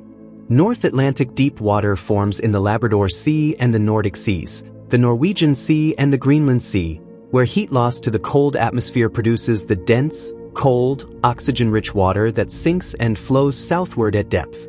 Antarctic bottom water forms in the Weddell Sea and Ross Sea around Antarctica, cooled by contact with the continental ice shelves and descending to fill the deepest basins of all the world's oceans. Mediterranean outflow water flows westward through the Strait of Gibraltar as the warm, salty surface waters of the enclosed Mediterranean sink after evaporation and cool to form a dense, saline intermediate water that spreads into the Atlantic at depths of roughly 1 kilometer. These water masses and the processes that form them are the ocean's memory, the record of past surface conditions encoded in the deep ocean interior. At the heart of the transition required to limit anthropogenic climate change lies the replacement of fossil fuel combustion, the burning of coal, oil, and natural gas for heat, electricity, and transportation, with energy systems that do not release carbon dioxide into the atmosphere. This energy transition, already well underway in economic terms but still far short of the scale and pace required by the most ambitious climate targets, is one of the most consequential technological and economic transformations in human history. The cost of solar photovoltaic electricity has fallen by more than 90% since 2010, a decline that was faster than nearly every projection made before it occurred and that has made solar the cheapest source of electricity generation in history in many regions of the world. Wind power has similarly become one of the lowest-cost electricity generation technologies available in favorable locations. Battery technology for grid-scale storage and for electric vehicles has followed a similar cost trajectory, though from a less mature starting point. The pace of deployment of renewable energy has been impressive. Global solar capacity has grown from a few gigawatts in the early 2000s to over a terawatt by the early 2020s. Wind power capacity has grown similarly. Electric vehicle sales have been doubling at intervals of a few years. But the electricity sector, even if fully decarbonized, represents only a portion of global greenhouse gas emissions. The decarbonization of heavy industry, steel, cement, chemicals, of aviation, shipping and long-distance trucking, of the heating of buildings in cold climates, of the agricultural sector, these present harder technological challenges. The path to net zero emissions is not merely a matter of deploying more solar panels and wind turbines. It requires a systemic transformation of the global energy system from its foundations. Stretching along the northeastern coast of Australia for approximately 2,300 kilometers, the Great Barrier Reef is the largest coral reef ecosystem on Earth, a structure of such dimensions that it is visible from space, built over millions of years by the collective labor of coral polyps too small to see with the naked eye. It is the most biodiverse marine ecosystem in the Southern Hemisphere, home to more than 1,500 species of fish, 4,000 species of mollusk, 240 species of birds, 6 of the world's 7 sea turtle species, and the largest population of dugong outside the Arabian Gulf. It generates an estimated $6 billion Australian dollars annually in tourism and fishing revenues, and it represents an irreplaceable component of the cultural and ecological heritage of Australia and the world. The Great Barrier Reef is also the world's most closely watched climate sentinel, a massive, biodiverse, and well-studied ecosystem whose response to warming and acidification provides an early, ongoing, and highly visible indication of what these stressors will do to coral reef ecosystems globally. Between 1995 and 2022, the reef lost roughly half of its coral cover. The mass bleaching events of 2016, 2017, 2020, and 2022, unprecedented in their frequency and extent before the current period of warming, have transformed the coral community of the reef, shifting it from a dominance of large, slow-growing plate and branching corals toward communities of fast-growing, heat-tolerant species that support less biodiversity and less structural complexity. The question of whether the Great Barrier Reef can survive the warming of the 21st century in any recognizable form is not merely an ecological question. It is a question about the capacity of the world's most complex ecosystems to adapt to a rate of environmental change that may exceed their evolutionary experience. Across the vast tundra plains of Siberia, photographed from satellites and increasingly studied by ground teams that brave the isolation of the permafrost zone, an unusual landscape feature has been multiplying over recent decades: thermokarst lakes. These oval or circular depressions, ranging from a few meters to several kilometers in diameter, form as permafrost thaws, the ground subsides, and meltwater fills the depression. They are among the most visible surface expressions of permafrost degradation, and they are sources of methane that can be detected in local atmospheric measurements and, in extreme cases, by instruments aboard spacecraft. The methane produced in thermokarst lakes comes from the anaerobic decomposition of the ancient organic carbon that was frozen in the permafrost and is now being thawed and made available to microbial decomposers. In some lakes, this decomposition produces methane in quantities large enough to be seen bubbling through the water, and in winter, when ice covers the lakes, the methane accumulates beneath the ice in concentrations that can be ignited with a match, producing the dramatic flares that have featured in documentary footage of Arctic science. The thermokarst lake system is not merely a methane source. It is also, paradoxically, a landscape that partially sequesters carbon. The lake's sediments accumulate organic matter, some of which is buried deeply enough to be preserved on timescales of centuries.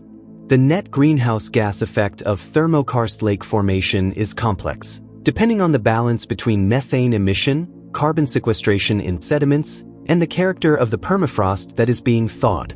But the trend toward more numerous and larger thermokarst lakes, observed across the Siberian permafrost zone over the past several decades, is consistent with the expected effects of ongoing Arctic warming and suggests that this landscape is becoming an increasingly significant term in the global methane budget. The Great Subtropical Ocean Gyres, those circular systems of wind-driven currents that occupy the centers of the major ocean basins, are among the most stable and least dynamic features of the ocean circulation. In their calm centers, far from the coasts and from the productive upwelling regions at their margins, the water is warm, clear, and nutrient-poor. Little grows here. The ocean surface is nearly as clear as the sky above it. And yet these remote, tranquil centers of the gyres have become the repositories of one of humanity's most persistent and globally distributed forms of pollution, plastic debris, carried to these convergence zones by the same currents that form the gyres, accumulating in concentrations that have given rise to the popular concept of the Pacific garbage patch and its counterparts in the other ocean basins. The interaction of plastic pollution with the climate system is not straightforward, but it is real and increasingly studied. Some plastics are dark and absorb solar radiation, potentially influencing the albedo of the ocean surface in regions of high concentration. The microbial communities that colonize plastic surfaces, the plastosphere, have distinct compositions compared to the communities in the surrounding water and may alter the chemical environment at the ocean surface in ways that influence the exchange of gases between ocean and atmosphere. The degradation of plastics in the ocean releases organic compounds, including some that may be reactive in atmospheric chemistry. These effects are, at present, second-order compared to the direct ecological impacts of plastic pollution on marine organisms. But as the total mass of plastic in the ocean continues to grow, currently estimated at perhaps 100 to 250 million tons, increasing by millions of tons each year, the possibility that plastic accumulation constitutes a measurable perturbation to ocean chemistry and physics deserves serious examination. The Sahel, the semi-arid band of sub-Saharan Africa stretching from Senegal on the Atlantic coast to Eritrea and Djibouti on the Red Sea, a zone roughly 5,000 kilometers long and 500 to 1,000 kilometers wide separating the hyperarid Sahara to the north from the humid savannas and forest zones to the south, is one of the most climate-sensitive and climate-vulnerable regions on Earth. Home to hundreds of millions of people, it is a region where rainfall is both the primary determinant of livelihoods and an extraordinarily variable quantity, changing from year to year, decade to decade, and century to century in ways that have repeatedly disrupted the agricultural and pastoral societies that depend on it. The Great Sahel Drought of the 1960s to 1980s, which caused widespread famine, the displacement of millions of people, and the advance of the desert southward, is one of the most severe regional climate disasters of the 20th century. It was driven primarily by a multi-decadal shift in tropical ocean temperatures, particularly the cooling of the North Atlantic and the warming of the southern oceans, that weakened the West African monsoon. Since the 1980s, rainfall in the Sahel has partially recovered, and satellite observations show a greening trend, a return of vegetation, across much of the region. This regreening reflects both the recovery of rainfall and the response of vegetation to both rainfall and to the increased atmospheric carbon dioxide that stimulates plant water use efficiency. But the future of the Sahel's climate under continued warming is deeply uncertain. Some climate models project continued increases in Sahel rainfall as a stronger land-sea temperature contrast drives a more vigorous monsoon. Others project decreases. The uncertainty reflects fundamental differences in how models represent the coupled ocean-atmosphere dynamics of the tropical Atlantic and the land surface feedbacks that govern the Sahel's distinctive vegetation-climate interaction. Between roughly 200 and 1,000 meters depth, below the sunlit surface layer where photosynthesis occurs, but above the truly dark, cold abyssal depths, lies a realm of perpetual twilight that plays a critical and still incompletely understood role in the global carbon cycle. This mesopelagic zone, or twilight zone, is where the biological carbon pump does much of its work, where the organic particles sinking from the surface are consumed, respired, and partly recycled back to dissolved inorganic carbon, and where a fraction of the sinking carbon survives to continue its descent to the deep ocean. The organisms of the mesopelagic zone are extraordinary in their adaptations to the conditions of low light, high pressure, and cold temperature.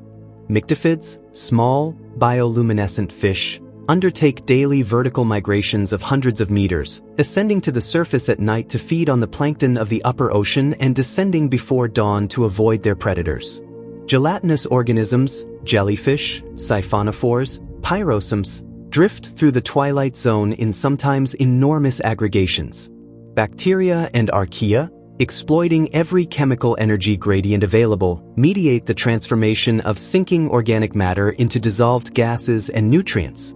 The efficiency of the biological carbon pump, how much of the carbon fixed in photosynthesis in the surface ocean ultimately reaches the deep ocean and is sequestered on long timescales, is determined largely by processes in the mesopelagic zone. If this zone remineralizes more of the sinking carbon as temperatures warm and stratification increases, the pump becomes less efficient and the ocean's capacity to sequester carbon diminishes.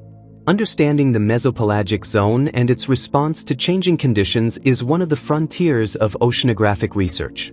Drought is one of the most complex and consequential of all climate-related hazards.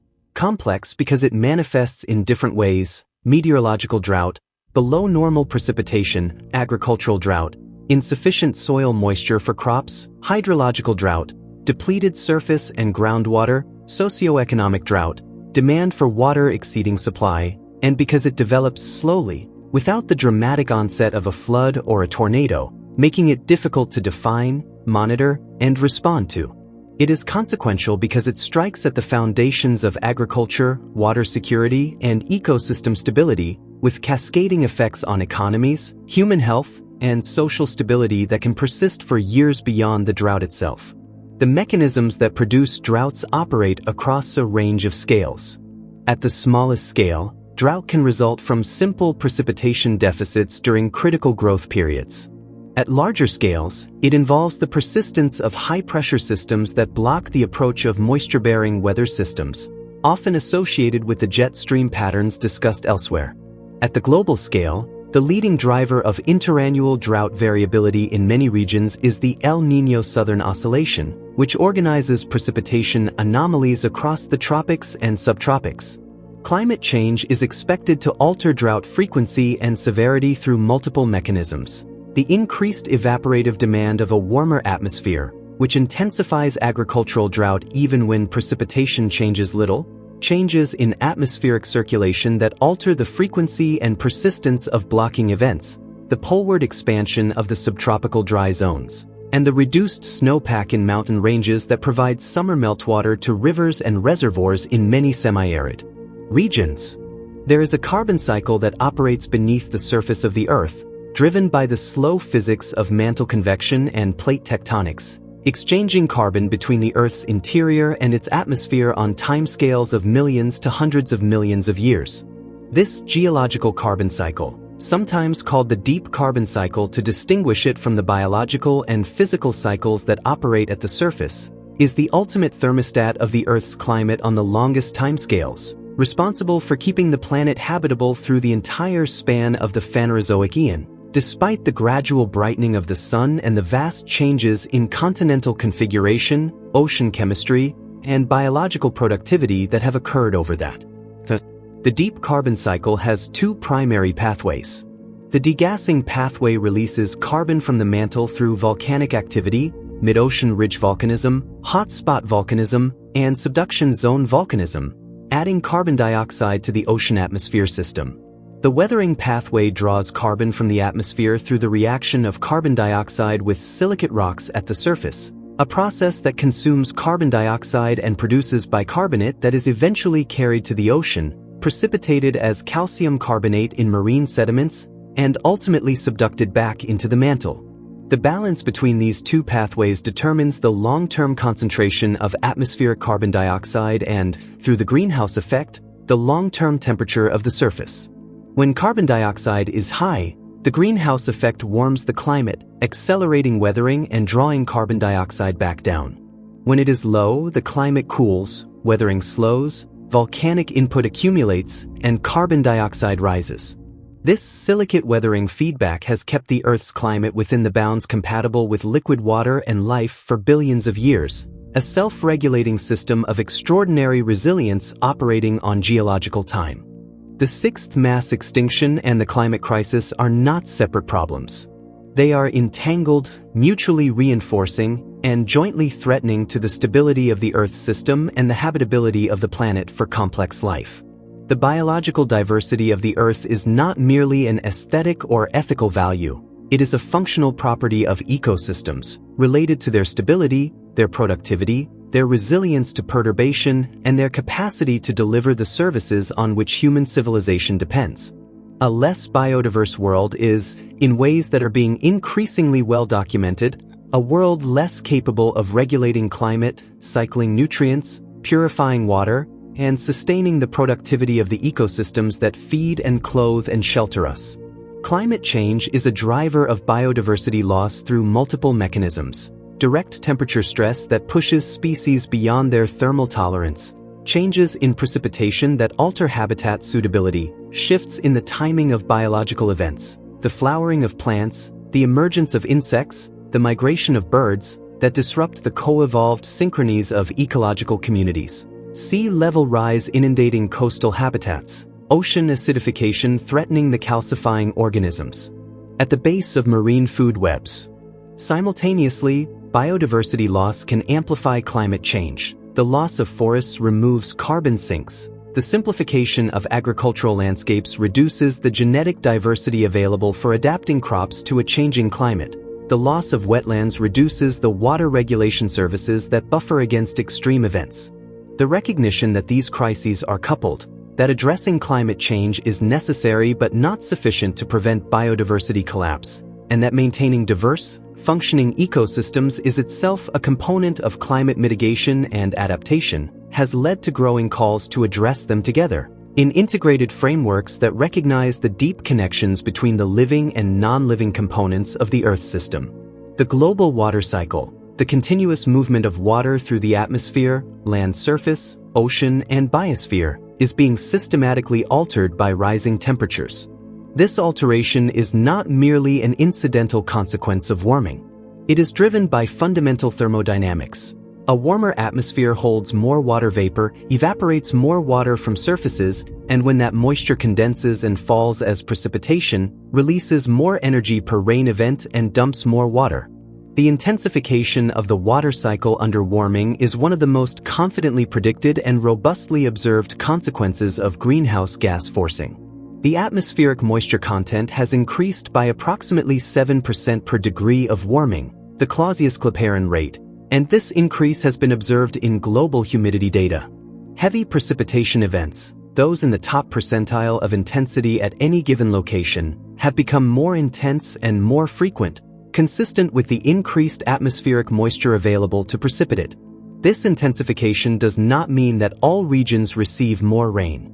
The changes are spatially heterogeneous, with wet regions generally getting wetter and dry regions generally getting drier, at least in terms of precipitation relative to evaporation.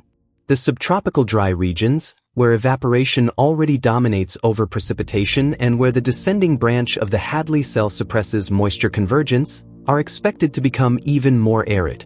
High-latitude regions, where the warming of the Arctic is driving a more vigorous hydrological cycle, are expected to receive more precipitation. The timing of the water cycle is also changing. Snow in mountain regions is melting earlier in the spring, shifting the delivery of fresh water to rivers and reservoirs from the warm, dry summer months, when it is most needed, toward the cool, wet spring, when reservoirs may already be full.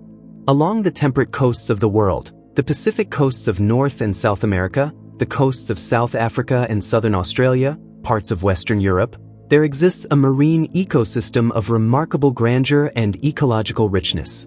Kelp forests are underwater gardens of giant algae, their fronds extending from the rocky seafloor to the surface in a three-dimensional architecture that creates a complex of habitats supporting hundreds of species of fish, invertebrates, and marine mammals. Giant kelp can grow up to half a meter per day under optimal conditions, reaching 30 meters or more in length, making it one of the fastest-growing organisms on Earth. Kelp forests are also carbon sinks, and their potential role in what is increasingly called the blue carbon economy, the suite of coastal and marine ecosystems that sequester carbon and thereby mitigate climate change, has attracted growing scientific and policy interest. Through photosynthesis, kelp fixes atmospheric carbon dioxide into organic matter. Much of this organic matter is remineralized in the coastal zone and returned to the atmosphere, but a fraction is exported to the deep ocean, where it may be buried in sediments and sequestered on geological timescales. The magnitude of this export flux, and the extent to which it constitutes durable carbon sequestration, is still being studied. Kelp forests are also vulnerable to climate change. Warming sea surface temperatures, ocean acidification, sea urchin outbreaks facilitated by the loss of predators, and the reduction of upwelling that delivers the cold, nutrient-rich water kelp requires are all stressing kelp ecosystems globally. The future of kelp forests is entangled with both the trajectory of climate change and the health of the broader coastal marine food web. Approximately 90 to 100 million years ago, during the height of the Cretaceous hothouse, the Earth was a profoundly different planet from the one we inhabit today. The poles were ice-free and temperate, perhaps hosting forests of conifers and ferns rather than the tundra and sea ice of the modern polar regions. Sea levels were perhaps 200 meters higher than today, flooding large portions of the continents with shallow epicontinental seas. The mean temperature of the deep ocean was perhaps 15 degrees Celsius, compared to the modern deep ocean average of just 2 to 4 degrees. Atmospheric carbon dioxide concentrations may have been in the range of 1,000 to 2,000 parts per million, 3 to 7 times the current, already elevated concentration. The Cretaceous climate was not produced by human activity but by a sustained enhancement of volcanic carbon dioxide release, associated with particularly active phases of ocean floor spreading and the formation of large igneous provinces in oceanic settings. The deep ocean circulation was fundamentally different from today's thermohaline circulation, likely driven more by salinity contrasts in warm, shallow seas than by the temperature-driven convection of cold polar water. The biological world was different, too. Dinosaurs occupied the ecological niches that large mammals inhabit today, and the ocean was populated with plesiosaurs, mosasaurs, and ammonites, the latter filling the ocean in such abundance that their shells accumulated to form the chalk deposits of northern Europe. The Cretaceous hothouse is often invoked as an analog for a future warm climate, and while the analogy is imperfect, the rate of warming, the continental configuration, and the solar constant are all different. It provides a powerful demonstration that ice-free polar conditions, very high sea levels, and warm ocean chemistry are all physically possible states for a planet with Earth's position and composition. A tropical cyclone, called a hurricane in the Atlantic and Eastern Pacific, a typhoon in the Western Pacific, a cyclone in the Indian Ocean, is the most powerful self-contained weather system that the Earth generates. At its mature, intense stage, a major hurricane may release energy equivalent to 10,000 nuclear bombs per day. The energy comes entirely from the thermodynamic engine that drives it, the evaporation of warm ocean water, the release of latent heat as that water vapor condenses in the eyewall and spiral bands, and the differential temperature between the warm ocean surface and the cold upper troposphere that the storm vents its heat into. The intensity of a tropical cyclone is controlled, fundamentally, by the sea surface temperature beneath it. The warmer the ocean, the more latent heat is available, the more powerful the storm can become. As the ocean warms, the maximum intensity that a tropical cyclone can achieve in a given region increases. This does not necessarily mean that the total number of tropical cyclones will increase. The environmental conditions that govern genesis and the large-scale circulation patterns that steer storms are complex and may not favor more frequent storms in all basins, but it does mean that the strongest storms can become stronger, and the research literature is converging on the conclusion that the fraction of tropical cyclones that reach major hurricane intensity is increasing in the observed record. The rainfall produced by tropical cyclones is also increasing, consistent with the enhanced atmospheric moisture of a warming climate.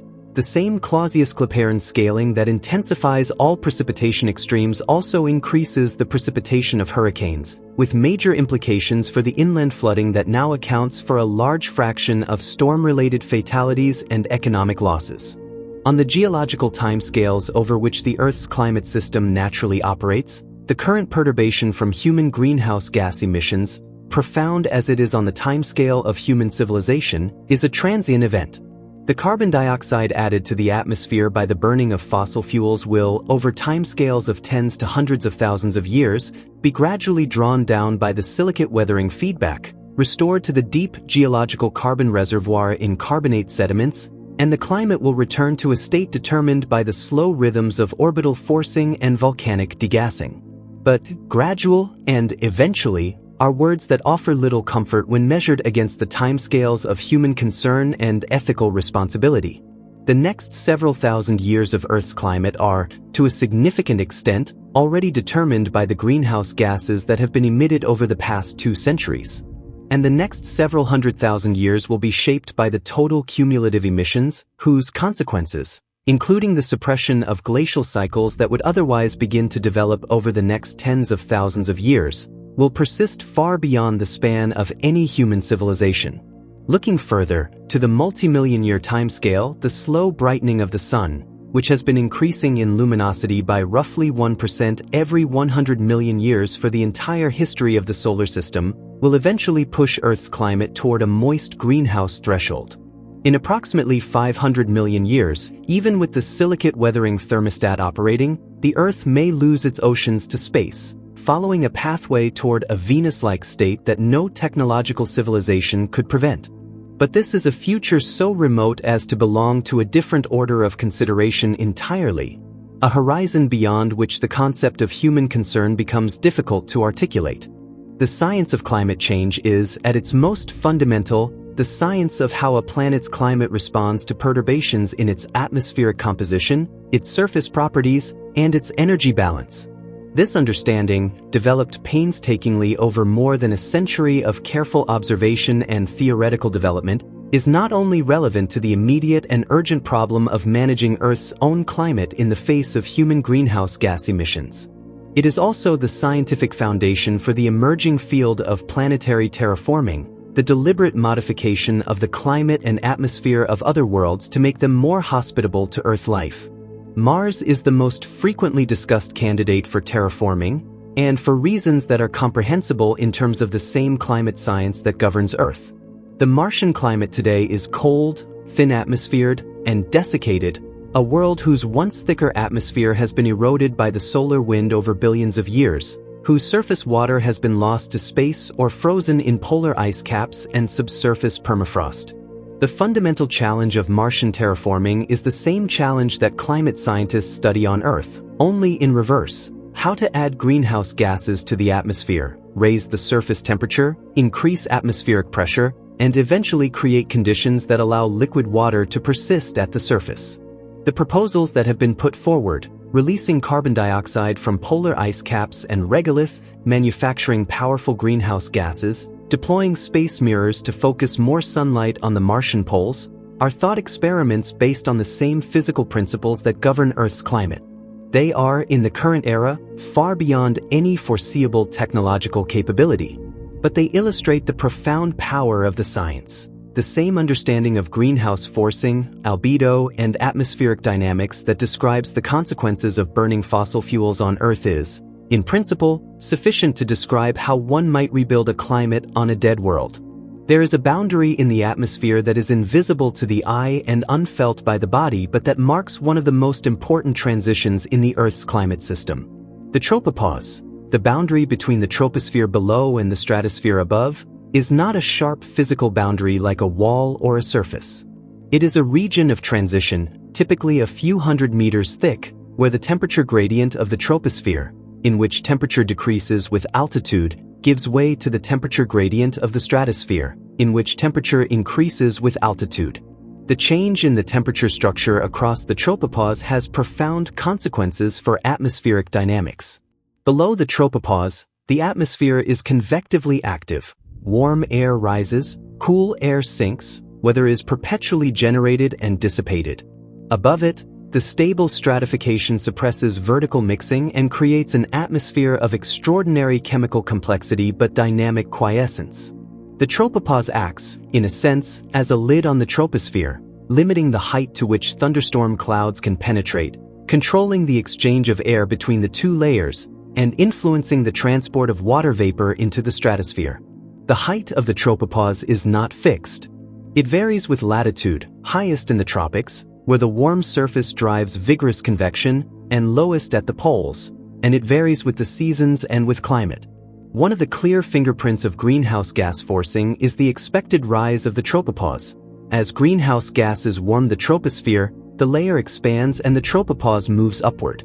This rise has been observed in radiosonde and satellite data over the past several decades, and it is one of the more subtle but robust signatures of anthropogenic climate change in the vertical structure of the atmosphere. The tundra is the world's youngest biome, the last to colonize the landscapes left bare by the retreating glaciers of the last ice age, still in the early stages of ecological succession in geological terms, and now among the most rapidly changing ecosystems on Earth. Arctic tundra occupies roughly 10% of the Earth's land surface, a circumpolar band extending across northern Alaska, Canada, Greenland, Scandinavia, and Siberia, where short, cold summers limit plant growth to dwarf shrubs, sedges, mosses, and lichens, plants adapted to the combination of perpetual summer daylight and a growing season measured in weeks. The tundra appears, to a cursory glance, simple, an expanse of low vegetation and standing water, its flatness interrupted by polygonal patterning imposed by the freeze-thaw dynamics of the soil. In reality, it is a complex mosaic of habitats, each defined by the character of the underlying permafrost, the local hydrology, the snow distribution, and the history of disturbance. And it is changing visibly and rapidly in response to warming that has transformed the Arctic at a pace faster than any other biome. The most widespread documented change is shrubification, the replacement of low-growing tundra vegetation by tall shrubs, particularly dwarf birch and willows, that are expanding their range northward and upslope in response to the longer-growing season and warmer temperatures. These taller shrubs change the surface energy balance. Their darker surface absorbs more solar radiation, warming the local climate further, and alter the snow distribution patterns that influence winter soil temperatures and permafrost stability. As the tundra transitions, it also becomes a more active participant in the global carbon cycle, with the direction of that participation, net sink or net source, depending on the balance between the enhanced productivity of a longer growing season and the enhanced respiration of warmer soils. Along a narrow band circling the globe near the equator, shifting seasonally north and south with the movement of the overhead sun, the trade winds of the northern and southern hemispheres converge.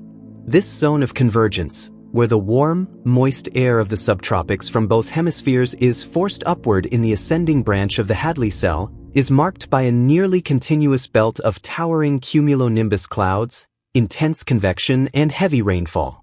It is called the Intertropical Convergence Zone, and it is the meteorological feature responsible for the wet tropics, the perpetual green of the equatorial rainforests, the monsoons of the surrounding regions, the intense but irregular rainfall patterns of the tropical developing world. The position of the Intertropical Convergence Zone is determined by the differential heating of the northern and southern hemispheres, which in turn is influenced by the distribution of land and ocean, the strength of the monsoon systems, and, over longer timescales, the state of the Atlantic meridional overturning circulation. When the northern hemisphere is relatively warm, as it is during the current era, and as it was during the medieval warm period, the ITCZ sits north of the equator. When the northern hemisphere cools, as it did during the Younger Dryas, when the AMOC weakened, the ITCZ shifts southward, shifting the rainfall patterns of the tropics and profoundly altering the moisture availability of the surrounding regions. The sensitivity of ITCZ position to changes in the temperature and energy balance of the hemispheres makes it a key variable in understanding how climate changes in high latitudes can have consequences in the tropics, and vice versa.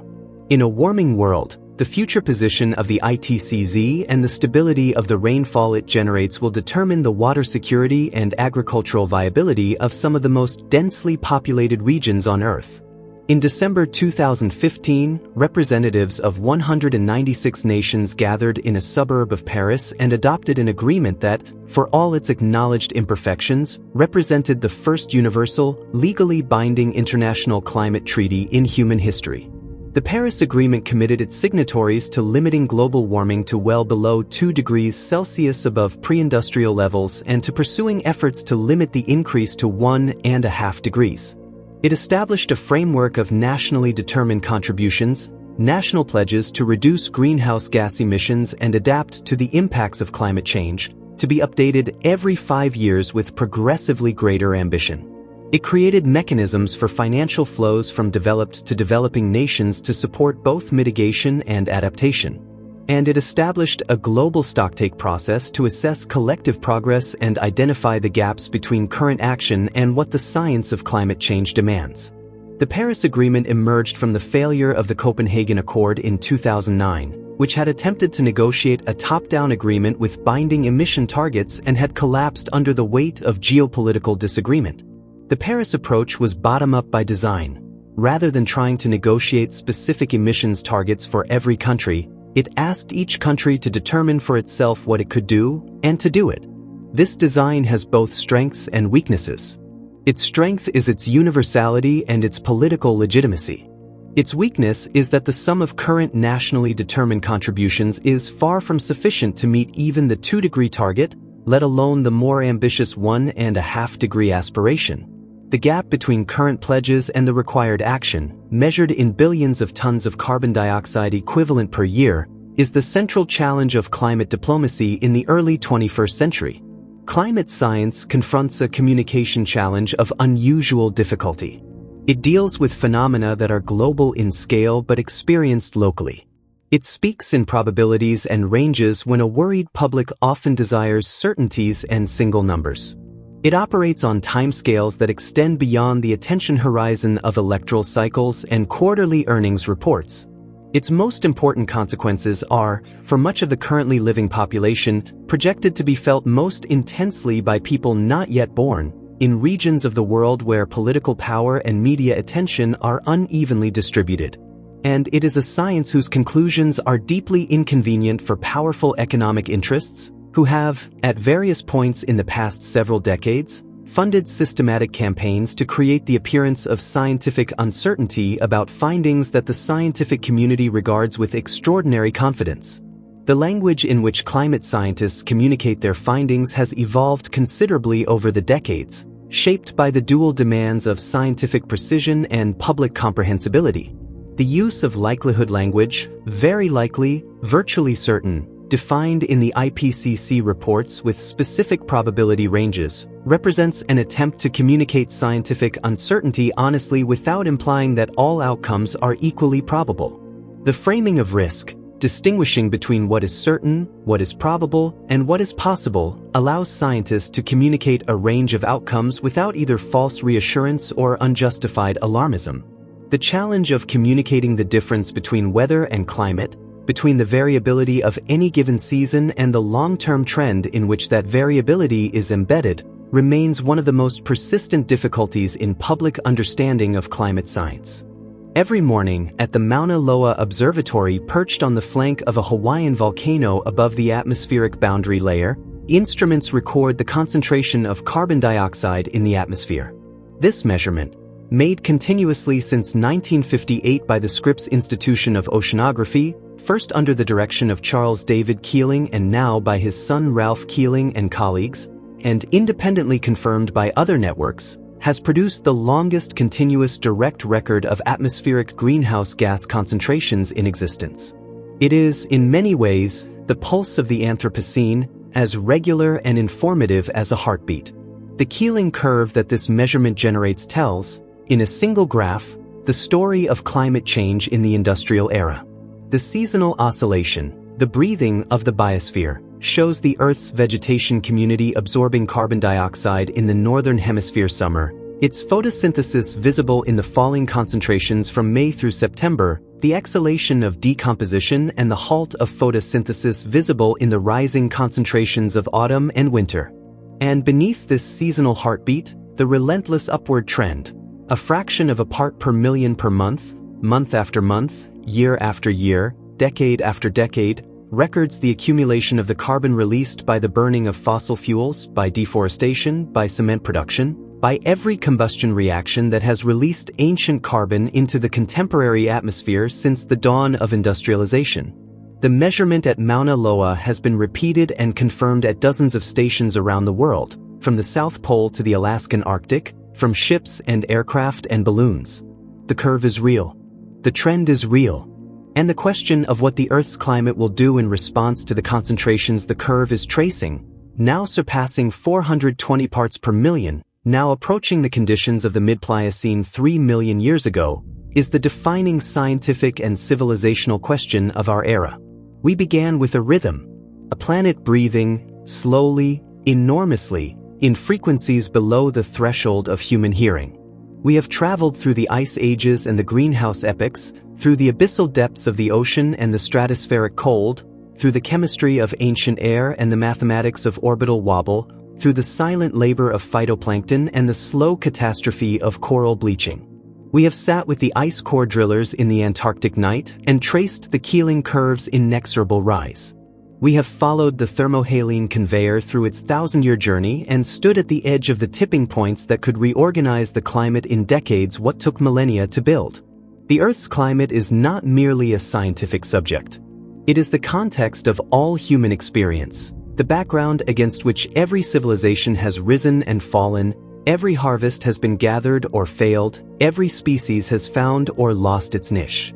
The science of climate is the science of understanding the planetary conditions that make complex life possible, that made agriculture possible, that made cities possible, that made the long, tumultuous, sometimes brilliant experiment of human civilization possible. That understanding, built painstakingly over more than a century of measurement, theory, and model, now confronts us with a choice that no previous generation has faced in quite this form: the choice of what climate we will bequeath to the future. The physics does not change because the politics are difficult. The ice cores do not relent because the economic transitions are costly. The atmosphere does not respond to wishful thinking. But neither is the future fixed.